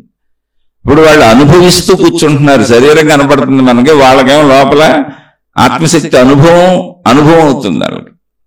అది మనకు తెలియదు కాబట్టి వాళ్ళ శరీరాన్ని చూస్తున్నాం మనం. అనుభవం అయినప్పుడు చెక్కు చెదరదు, కూర్చుంటారట. అనుభవం లేనప్పుడు కాసేపు ఆ స్థితి, కాసేపు ఈ స్థితి అర్థమైనట్టు అలా ఊగిసలాటలో ఉంటాం. అది అనుభవం అయ్యే వరకు ఆ ఊగిసలాటలో అలా ముందుకు సాగటమే. ఆ ఊగిసలాట నాకు కూడా ఉంటుంది, అందుకే నేను సామాన్యుడిని అని చెబుతాను. మీరు అడగండి, నేను చెబుతానని చెబుతాను. కానీ ఎన్నిసార్లు చెప్పినా నేను సామాన్యుడిని అని ఎందుకు చెబుతానంటే, ఆ ఊగిసలాట మీలాగా నాకు కూడా ఉంటుంది. అది జాగ్రత్తగా అర్థం చేసుకోండి. మీరు అడిగినంత వరకు నాకు తెలిసింది చెప్పే ప్రయత్నం చేశాను. ఒకవేళ మీకు ఇంకా ఇక్కడ సంతృప్తి కలగకపోతే, అర్థమైనట్టు లేకపోతే, ఇంకా మీకు ఏదైనా సందేహాలు ఉంటే అడగండి, మళ్ళీ విశ్లేషించుకుందాం. ఈ మార్గంలో అంటే ఈ చెప్పేవి వింటూ ఈ మార్గంలో సాగుతూ అర్థమయ్యి అవును నిజము అని అనిపిస్తున్న వాళ్ళు మాత్రమే సందేహాలు అడగండి, వినండి. మిగిలిన వాళ్ళు వినబాకండి. వినటం వల్ల మీ కాలం వృధా, నా కాలం వృధా. దానివల్ల ఏం ఉపయోగం లేదు. దానివల్ల మీ టైం పాడు చేసుకుంటారు. ఎందుకంటే గంటన్నర వినాలి. విన్నాక ఊరుకుంటారా? మళ్ళీ మీకు అది మీ మార్గం ఇది కాదు కనుక మీరు వేరే మార్గాలు నమ్ముతూ వెళుతున్నారు కనుక. ఎందుకని అనేకం ఎవరికి నచ్చిందంటే వాళ్ళు వెళ్ళొచ్చు. లోకో భిన్న రుచి. మళ్ళీ ఇప్పుడు ఇదంతా తప్పనో చెడనో చెబుదామనో కామెంట్ పెడదామని ఆయన గిల్లుదామని గిచ్చుదామని అనిపిస్తుంది మనసుకి. మానవ స్వభావంలోనే తెలియని ఒక శాడిజం ఉంటుంది. అదే చెప్పాను, పులిమేక ఆట ఇదని. మానవ జీవితం అంతా పులిమేక ఆట. అప్పుడు గిల్లుదాం గిచ్చుదాం అనిపించి ఒక కామెంటో ఏదో పెడతారు, 4 తిడతాను, ఏదో సంథింగ్. ఎందుకు అంత బాధ? నువ్వు తిడితే నేనేం ఆపేయను, నువ్వు చెడు అంటే నేను చెడ్డోడిని అయిపోను, నువ్వు కాదంటే నేను చెప్పటం మానను. అర్థమైన వాళ్ళు వినటమో మానరు. ఇప్పుడు అర్థమయ్యి బాగుంది అన్నోళ్ళు 100 మంది వచ్చి కాదంటే మానేస్తారా? నీ పిచ్చి తప్ప. అందుకని ఈ పిచ్చిల్లో పడద్దు. నీ కాలం వృధా చేసుకోకు, నా కాలం వృధా చేయకు. ఎవరికి నచ్చిందంటే వాళ్ళు హాయిగా వెళ్ళిపోండి. నేనే చెబుతున్నాను, నేను సామాన్యుడిని. ఒకవేళ మీకు నచ్చలేదు, నన్ను తిట్టాలనిపించిందా, మీ పాదాలకు నమస్కారం, మీ పాదాలు పట్టుకు చెబుతున్నా, నన్ను క్షమించేయండి. ఎందుకు విరోధ భావంతో మీరు బతకడం, విరోధ భావం మళ్ళీ ఎవరో నన్ను ఏదో అన్నారని నేను అనుకోవడం, ఎన్ని కాలం వృధా. చక్కగా హాయిగా వెళ్ళిపోండి, మనసును హాయిగా ఉంచుకోండి, మీ మార్గంలో మీరు సాగిపోండి. నన్ను క్షమించేయండి, ఆయన సామాన్యుడు అని ఆడే చెబుతున్నాడు కదా అని. నేను సామాన్యుడినే, నేను ఎప్పటికీ సామాన్యుడిని. ఎందుకంటే ఇప్పుడు వరకు నాకు 35 ఏళ్ల నుంచి అనుభవమే రాలేదు. కాబట్టి నేను ఆ ప్రయత్నం చేసుకుంటున్నా. అది అర్థమయ్యే అందులో సాగుతున్న వాళ్ళు చెప్పమన్నంతకాలం అది కూడా నాకు ఓపుకుంటూ చెప్తా ఉంటారు. ఇది సంగతి. ఎవరి మార్గాల్లో వాళ్ళు హాయిగా సాగిపోదాం, శాంతిగా సాగిపోదాం. మనసును ముందు శాంతిగా మంచిగా ఉంచుకోవటమే ఆధ్యాత్మికతకి ప్రధానమైన విషయం. జీవితంలో మంచి తప్ప చెడు చేయకూడదు, ఆత్మజ్ఞానం రావాలి అంటే. అందుకని ముందు అలా జీవించడం నేర్చుకోండి. శుభమస్తు. మీకు మీ కుటుంబ సభ్యులకు మేలు చేకూరుగాక. మరొక కొత్త శీర్షికతో కలుసుకుందాం.